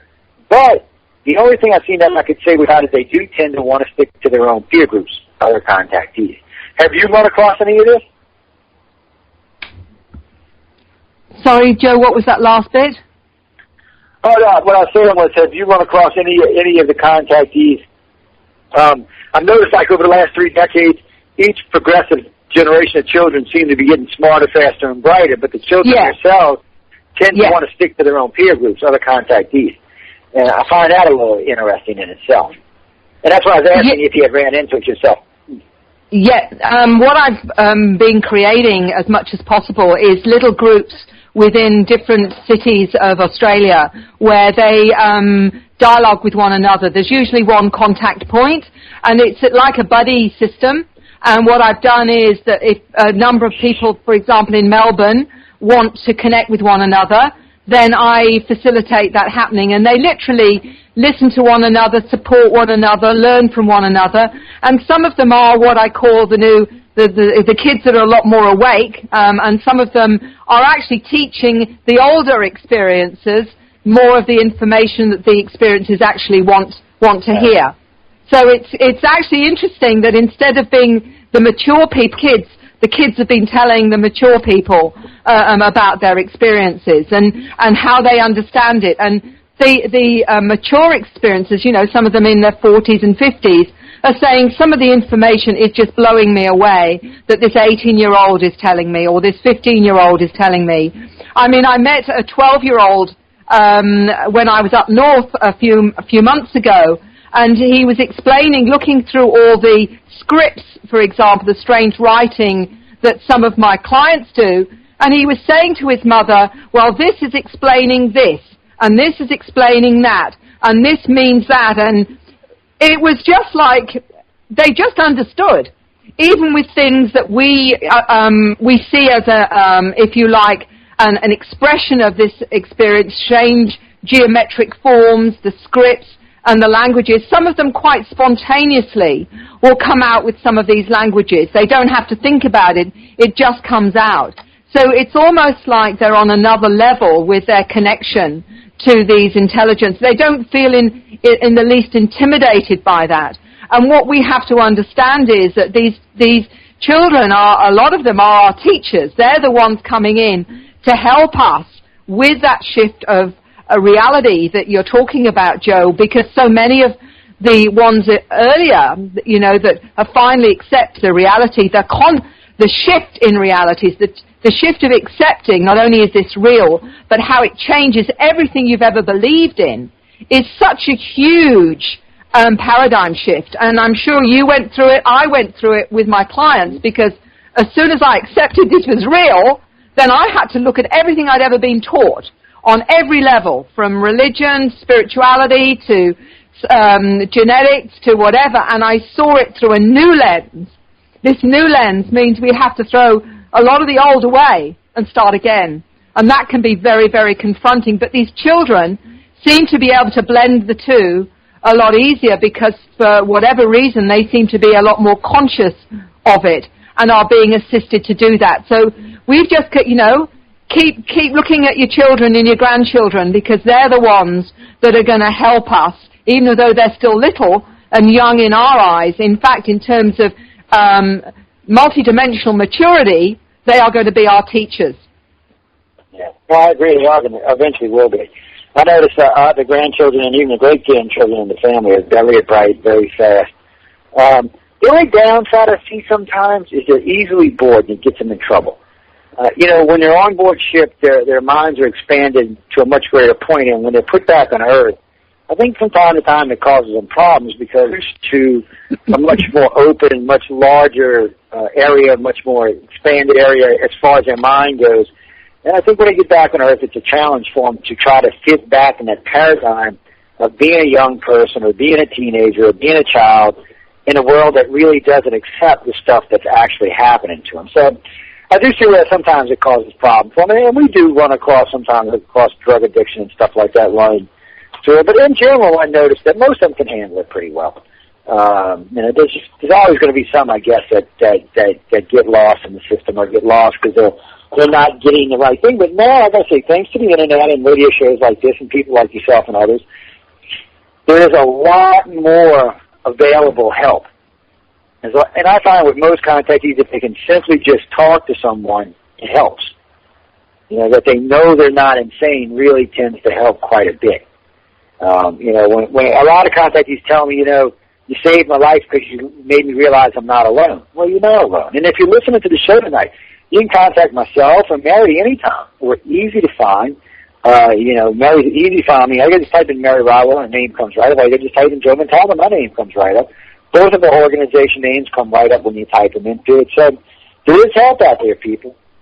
Just take advantage of it. Don't sit back. Take advantage of it. Now, someone had wrote in, actually one of our directors had written in, and she wanted to know if you have run across, now she changed the question. All right, Greg, you got to quit changing the question. First, you want to know if you run across any children claiming to have past lives or have lived past lives or anything like that when you're doing work with them. Sorry, Joe, I didn't hear that last bit again. Okay, she wanted to know if you'd run across any children that had like past lives or had seen past lives or something like that. I still didn't get the last statement. The bad something? Yeah. Well, what she wants to know is if any of the children have reported to you have seen like past lives, had lived before, something like that. Like when you do past life regression. If you had any children that had said anything about it. A lot of the children do have conscious information, although I have worked with children in their teens that have gone and told me more information about their experiences. But what's interesting is that they'll tell me things that they've learned at school have been inaccurate, and they've actually questioned the teachers. And the teachers don't generally like it because they will actually come up with a new concept. And one of the fascinating things we need to know with these children is that they, as a number of them have said to me, what the teacher is saying not only is inaccurate, but what the teacher is thinking and what they're saying are often two different things, and often what the teacher's thinking isn't very nice. So what we're hearing is that these children actually know more about certain subjects and are literally questioning or challenging the teachers with their knowledge and with their understanding. But this doesn't make them very popular. And there's obviously a real problem with that, with teachers not understanding that these kids actually can tap into not only what they're saying and the inaccuracies of it, but also what they're thinking, which is a bit scary, I think, for some teachers to realize. But a lot of the children do switch off because they get bored at school. Just like, I've often asked them, do you get bored? And they tell me they go somewhere else, almost like they vacate. And they go off somewhere, whether they go off, astrally or some of them it suggests that they actually do. And I think that some of these children have been diagnosed or misdiagnosed, as the way I look at it, as ADD. And I think that what we're hearing here is that perhaps the possibility with a high rise of what we call or a dysfunction may actually not be a dysfunction. There's a gentleman in New York, Neil Gold, who's a UFO researcher, very well known. And Neil is in his late 50s now, and he's written a book, Close Encounters of the ADHD Kind. And he describes the fact that as a child, he always saw things differently. He saw reality differently as a ADHD. And I do suspect, I don't know for sure, but there is a possibility that what we're seeing with ADHD and where these children are seeing multidimensional dimensional reality, and that's why they get too slow for them, because we are slow down here, and that on the craft, consciousness is speeded up, and I think that they get very bored, and that's part of the reason they act out and act up the way that they do, because we're not actually understanding the way they learn and the way they need to learn. But I'm also looking at other so-called syndromes and wondering whether or not, in fact, they are syndromes that we don't understand, but may very well be other programs that have a certain ability that we don't understand yet, but we may understand. And one of those may very well be Asperger's, because a lot of Asperger's people have had encounters and actually talk about that. So it's quite possible that that actually is, and we know that they're highly intelligent, even though their socialization skills are different to ours, and that may be that what they're trying to do is actually assist us from letting go of the old programs, the old socialization, into a consensus reality that's no longer valid.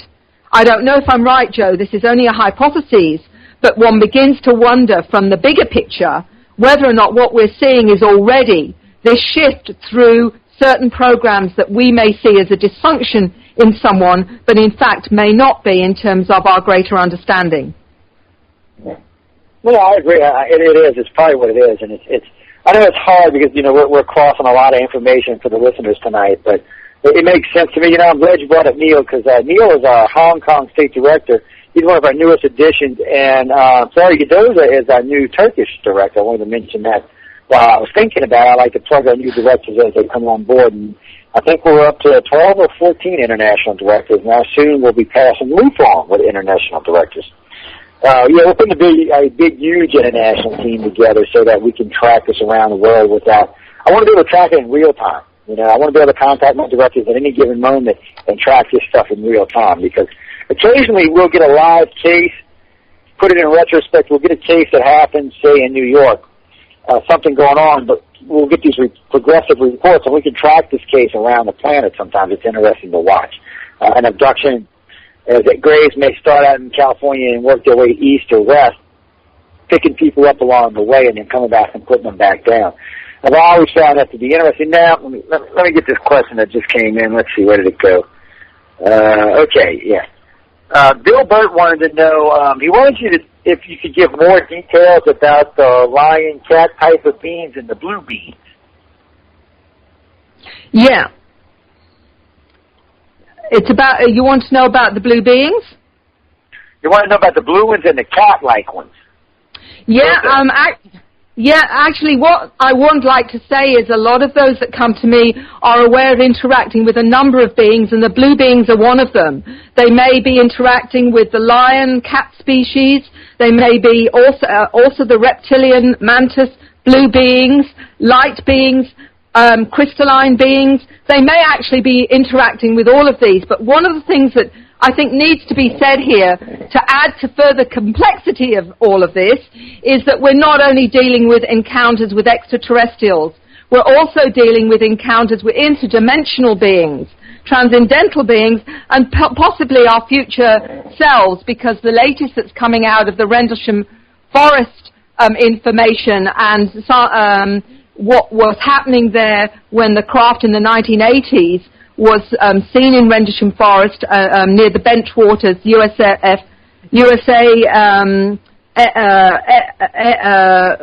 Air Force Base in Bentwaters, was that Pendlesham actually now says that when he saw this craft and he touched the symbols on the craft, he got a download of binary code that ended up being 16 pages of binary code that he transcribed, and the information from that binary code is actually saying that that particular craft comes from our future. So what we're hearing here is that we've got something else to add to the mix, that we are in fact dealing with perhaps multi-level encounters with, parallel universes, different timelines, different dimensions, and perhaps even more than that we can't understand, and multiverses. And, this is again what I think more and more I'm realizing is the more I try and put things into boxes, the more I can't. It's just like, it just expanding, and I just realize how little I know. So we have to be, again, extremely careful about how we try and interpret this, because we can only ever hypothesize, and I doubt any of us will ever know in its full complexity what we're dealing with, other than we're being, if you like, joining the dots. And I keep thinking that's all I'm ever doing, and I'm sure you feel the same, Joe, that we're just joining the dots. Yeah. Somebody asked me, matter of fact, a very famous researcher just asked me the other day. He said, well, how much percentage, he said, if you put in percentage, how much percentage of the alien abduction do you think you know? I said, well, working for ICAR, we probably got a little bit more than most researchers, but frankly, if I had to put 10%, 15%, I wouldn't go any higher than that. I couldn't even imagine going, I mean, we know a lot, I'm not going to lie, we know a lot about a lot of things, but when it comes right down to it, 10 or 15%, I don't think we know any more than that. Frankly, I don't think we can understand much more than that. So it can always be, collect a piece of the puzzle, put it together. Collect a piece of the puzzle, put it together. And sometimes the puzzle pieces you get don't fit right, or you make a mistake. Go back and change stuff. I'm honest. Over my years of doing this, I have made mistakes. I thought one day and then learned out later on that that's not what was going on. But you can't be afraid to admit when you make a mistake. And you can't be afraid to change when you get new information that suggests that it is something else. Because I have noticed that for some other researchers, I'm not going to mention any names, but I have noticed some of them, they get stuck. And it's like they can't let go of something. They know they're wrong, but they can't let go of it. So that makes it tough. But hey, to each his own. It is. It's just collect the puzzle pieces, put it together, collect the dots, and see what you come up with. And most of it, most of it is just theories or hypotheses or speculation.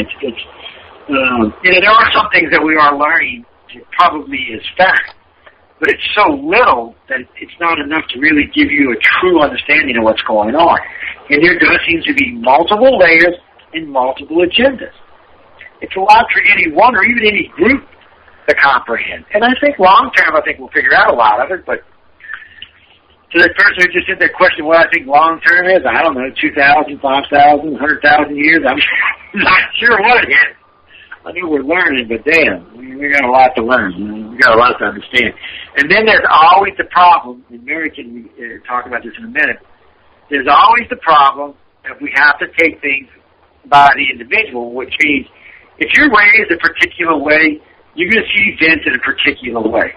If your consciousness works in a particular way, you're going to see things in a particular way. To put this in perspective, if I take a friend who practices a New Age religion, or a friend who's a Christian, or a friend who is an atheist, or a friend who's a devil worshiper, anything, their contact, even if it's the same contact, is going to be interpreted different between each individual.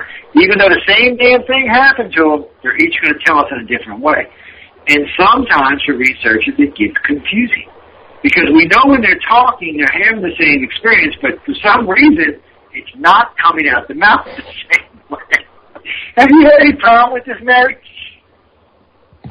Oh, look, you're saying exactly how I feel about the complexity. Personally, my feeling now is that I think these intelligences are actually targeting human consciousness itself. So although certain people have experiences around that, I think we're all part of the program. And the other thing I'd like to say is what, again, has come very much into my research, is there are some people that feel they have come in as an extraterrestrial into a human body, that they are actually extraterrestrial but will appear human. We also know from Robert Dean, for example, and others, there are human ETs walking, or those that look like human but are ETs walking amongst us that are in human form. We also know there are shapeshifters that can do this as well. So we're also interacting with this galactic community on a very intimate level on planet Earth. Whether, there are extraterrestrials walking amongst us. Talks about the tall whites, but we also know there's other humanoids that may very well be in government positions, may even be in the White House, as Bob Dean talks about. But also there are people that say, I am not human, that I actually, it's like the part of them that is their life essence, if you like, is actually not human. But they've incarnated, as they tell me, into human form to help with this shift, with this evolutionary change. That's without those that feel they're hybrids, for example. So getting back to the mishmash of complexity again, I suppose what I'm really wanting to say to the listeners is to be very careful how you try and box this and try and judge it, because actually we just can't do that. But we can be open to new information, we can look at patterns, and we can, if we're open enough, realize that we are expanding in terms of our understanding, and I think that we're in a process of shifting into this greater understanding. And many of the downloads that are coming, I think, are the software for the new computer, which is us. That 97% of us that switched off, that we're not utilizing, that used to be known as junk litter, may very well be the part of us that gets activated. And then the new computer, if you like, the new biological hard drive, will need new software to run it, because we will be operating as multidimensional beings. And that, I think, is what a lot of these complex files or downloaded files are, that they are going to assist us with this shift in terms of our the new human.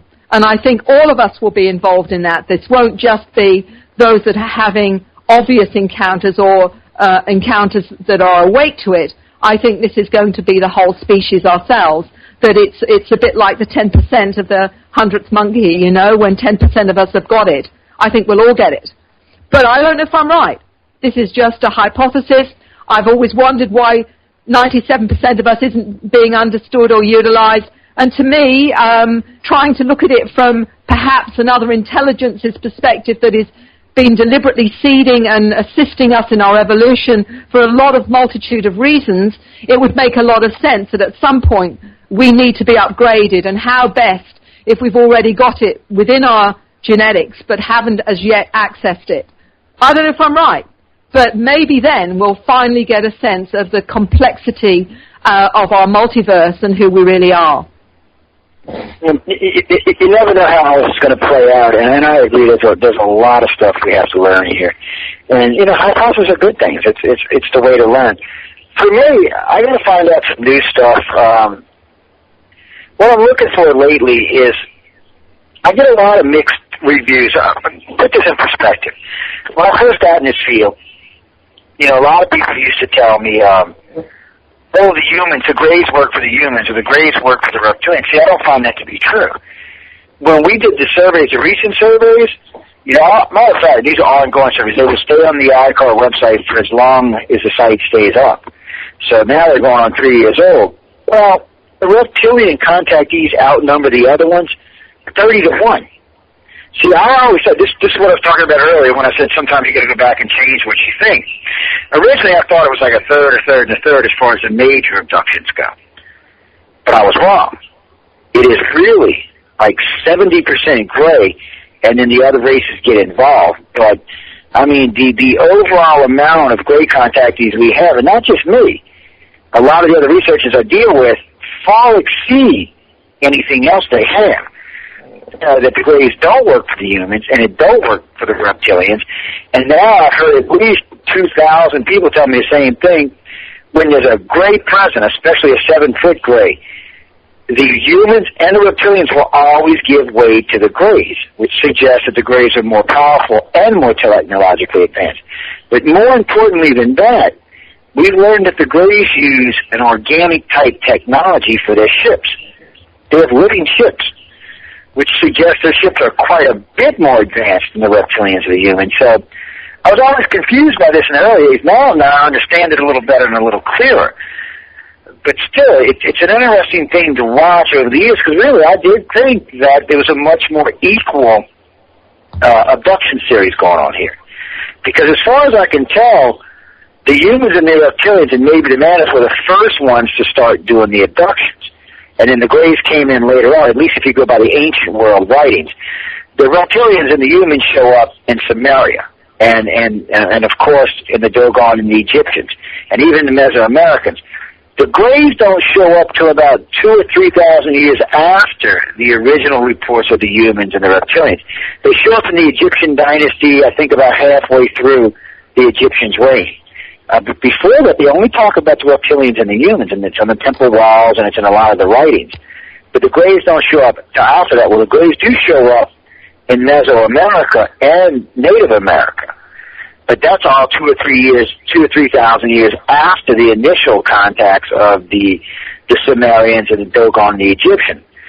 Now, to put this in perspective, we're assuming 6,000 years ago because that's when history says the Sumerians started, but that's a bad assumption. Because I have to tell you, especially with these races, I think they've been here a much, much longer period of time than this.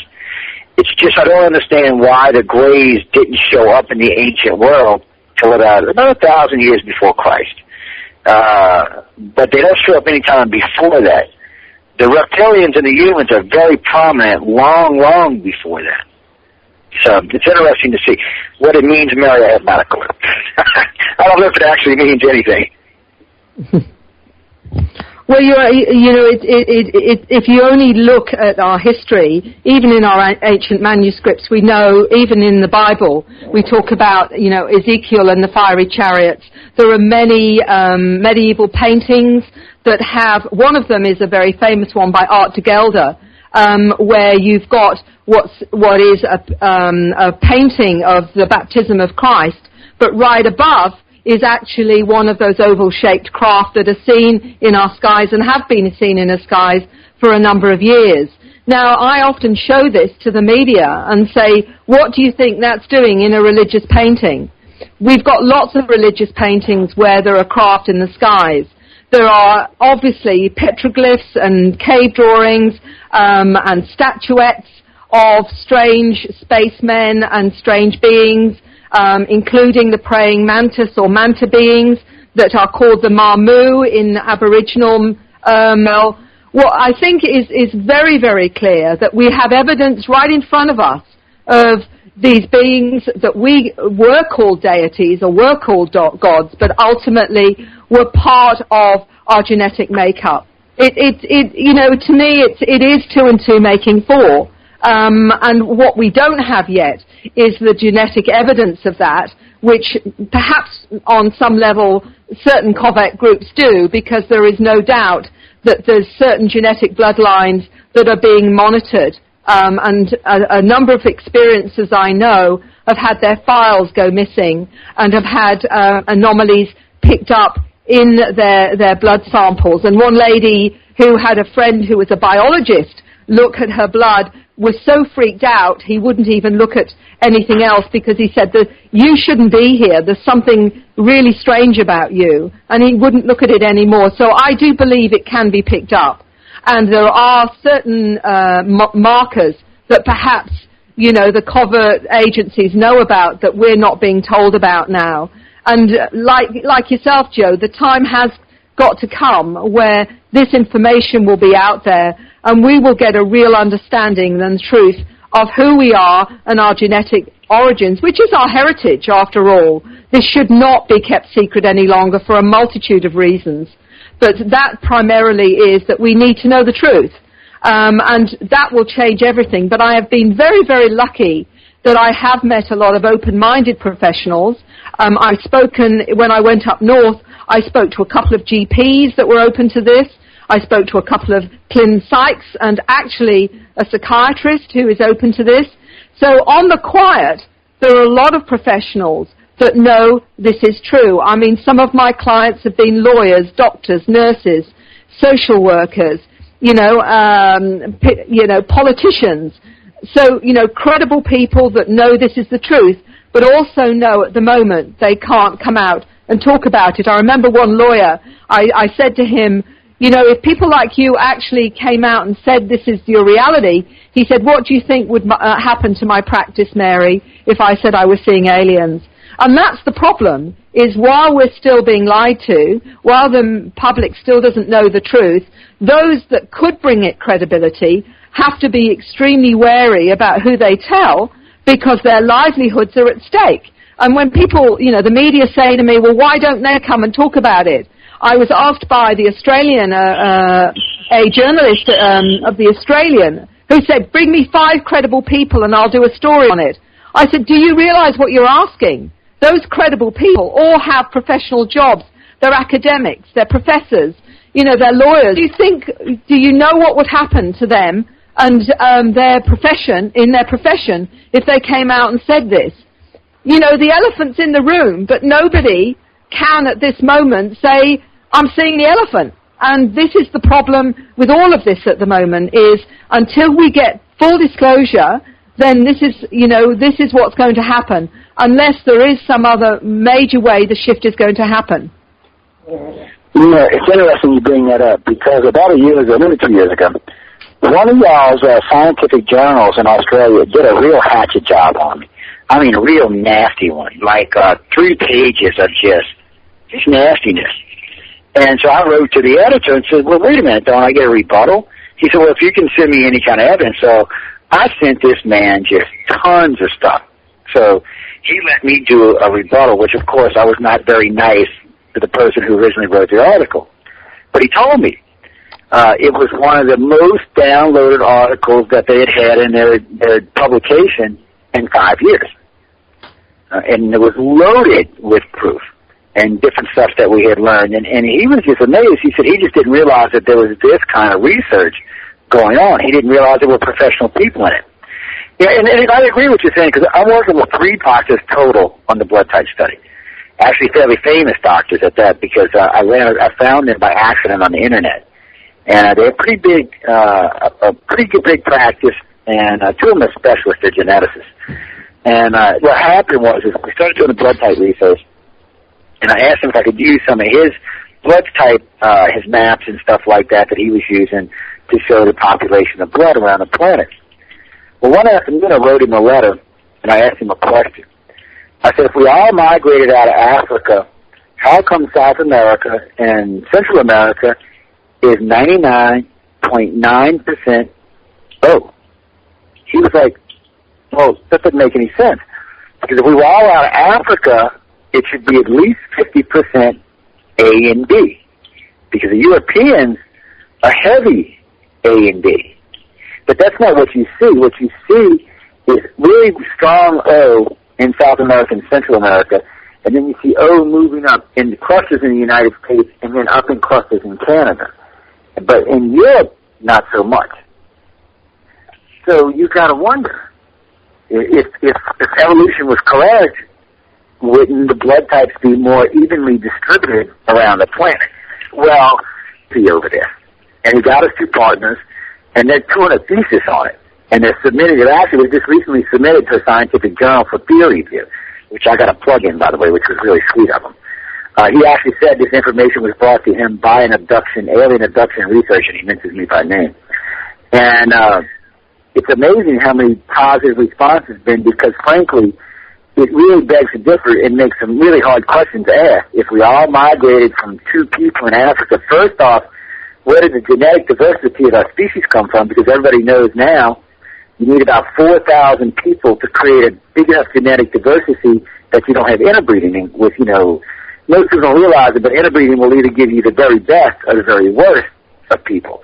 So if it was true we came from 2 parents, well, there'd be a lot more messed up people on the planet than there is. And if we had definitely migrated straight out of Africa, then the blood types across the planet would be more evenly distributed, and they're not. They're in clusters, which suggests that A started one place, B started one place, and O started one place, and then the population started breeding together at a much later point. I find that to be fascinating, and these doctors just ate this up like candy. Well, this begs the difference. I'm a nobody. Now, I have a decent education, I'm not going to lie, but still, I'm not a doctor. So why should someone, a layman such as myself, notice this when the scientific community has been looking at this for 100 years? And even he said that. He said, I made these maps, Joe, and I never realized this. He said, I just thought natural progression across the planet. He said, but when you asked me point blank, and I realized I couldn't answer the question, he said, I had to go back and do some homework. And he said, my homework suggests that you're right, that it's 3 different blood types from 3 different areas that eventually bred in together to create the healthy population that's on the planet today. Well, that was interesting. That was just outright interesting. Still, I don't know what it means, but, so. Sorry about that. I got the mic too close. Healthy population, meaning that we're not, how can I say this tactfully? We're not mentally disturbed. I mean, we are, but only like 5%. If it was complete interbreeding from two planets, at least 50% of the population would have these kind of problems, and we don't. So it suggests something different. Just wanted to put it in perspective. If y'all want to get this to you to understand this, take 2 dogs, okay, start breeding them. Take those kids, breed them together, and keep on breeding them.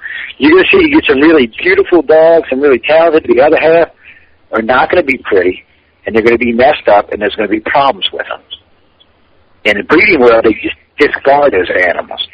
But in the human world, it doesn't work that way. We are not allowed to do that, so we needed a healthy population. Can't get that from 2 parents. It doesn't work that way.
apparently they are and had sex with fellow women and had offspring. How dare they? Well, listen, they're angels. They can do whatever they want. And had babies that were kind of like giants, and there's some type of alien connection there. So this should be really friggin' interesting, because I have no idea what to expect with this.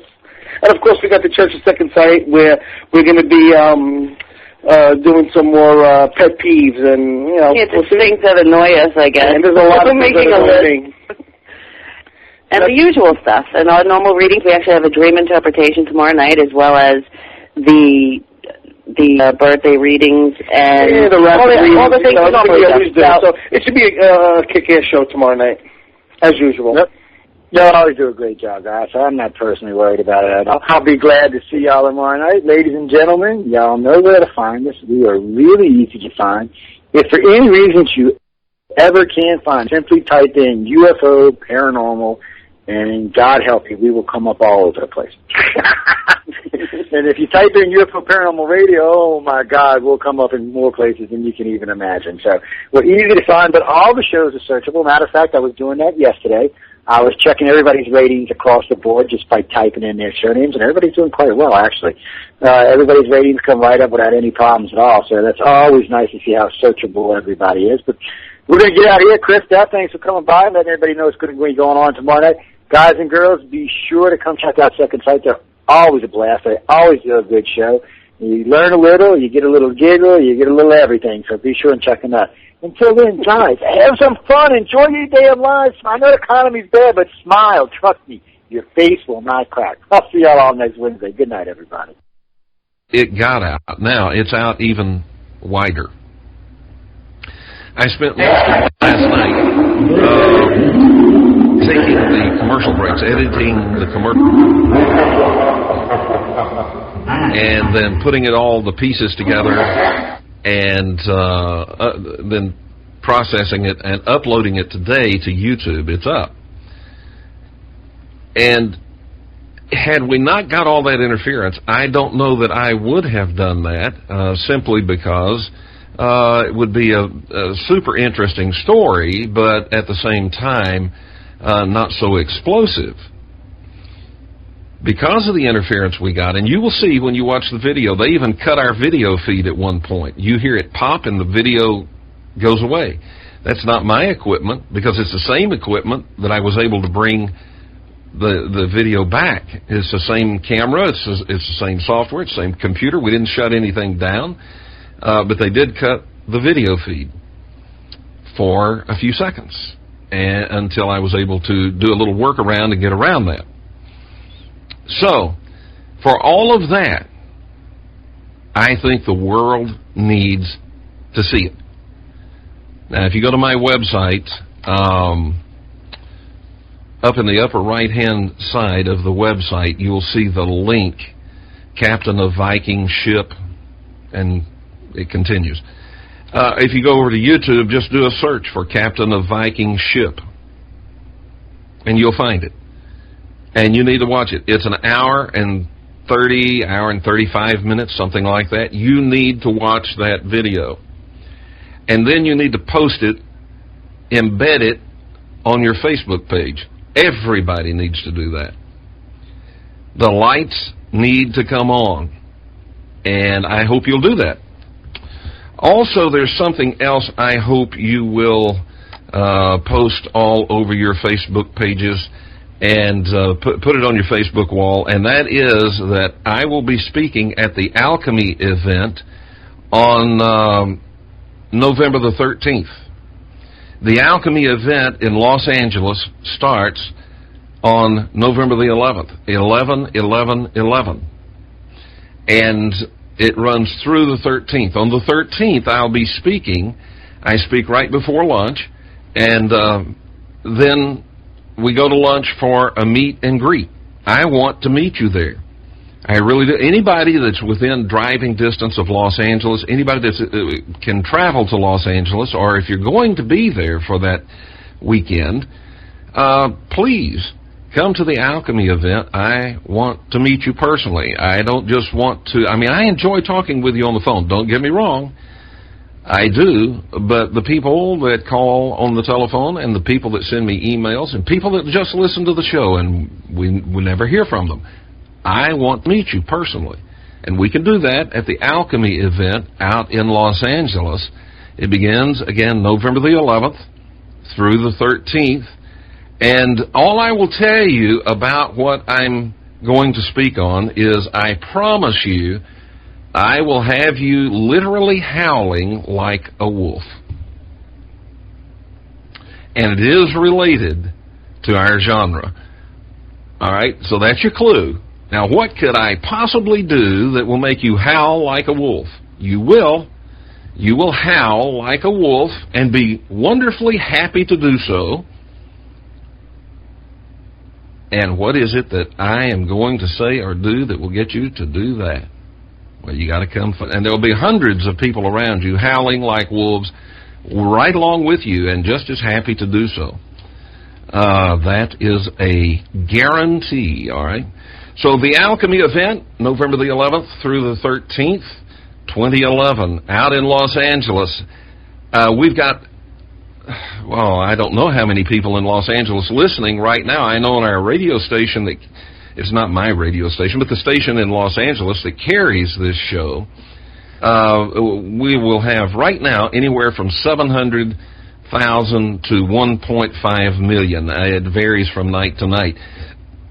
I want to see all of you there. Really, I do. There's not enough space for all of you, but 700,000 of you show up. I guess we can maybe do a real quick rental of a football stadium somewhere. I don't know. We'll find a place for you. All right.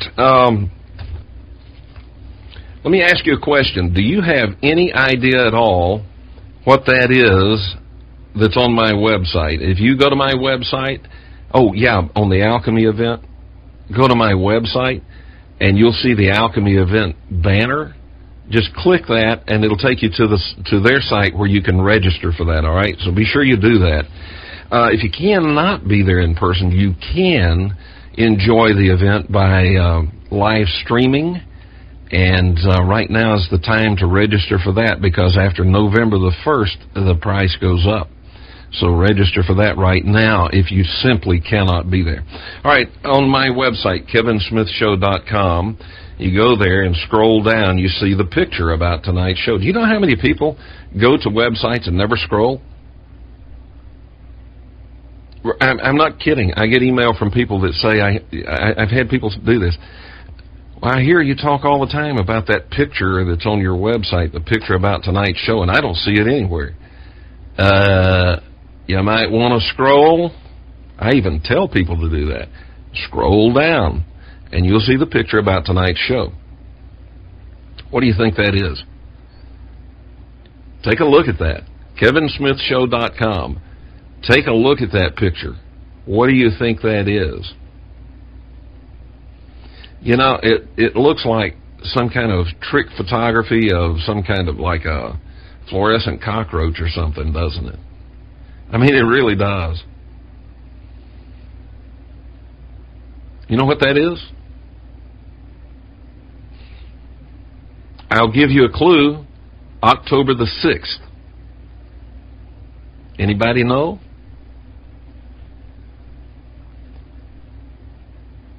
It is a weird looking thing. As I say, it looks like some sort of fluorescent insect. But it's not. October the 6th, in Kansas City, Missouri, there was a mass sighting of a UFO. That's it. Now that qualifies for strange and unexplained. I'm telling you, if you're sitting back saying, I'm not going to go look at that, okay, then you will sit in ignorance and darkness for the rest of the show. It does not look like a flying saucer. It does not look like anything that we know of as a UFO, but there it was. It was up in the sky. You can clearly see that's not a Chinese wedding candle. It looks like a giant fluorescent bug. Now, could this be a hoax? Well, of course. I mean, good grief, planet Earth could be a hoax. I don't think it is, but it could be. So could this be a hoax? Absolutely. Absolutely could be a hoax. On the other hand, no evidence that it is. Not at this time. There was a mass sighting in Kansas City, Missouri. Now, this certainly is not as big and spectacular as what has come to be known as the Phoenix Lights. But let me change that. This is not as big a craft as what has come to be known as the Phoenix Lights. But I think I misspoke. I think it is as spectacular simply because when you look at this thing, it looks like those spacecraft that John Leonard Walson has been videotaping through his telescope. Those giant spacecraft that are way out there in deep space orbit, and he's been shooting video of them with his telescope. Now, if you haven't seen those, this has been going on now for years, so if you haven't seen them, you're way, way behind in your lessons. And in order to catch up, you go over to YouTube and type in John Leonard, L-E-N-A-R-D, Walson, W-A-L-S-O-N. This looks like those spacecraft that he's been videotaping. But it was not way out in deep space. It was in our atmosphere, and it was above Kansas City, Missouri, on October the 6th, 2011. Pretty cool, pretty spectacular, don't you think? I wonder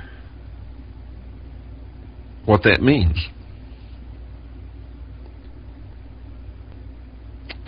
We've seen all different kinds of spacecraft.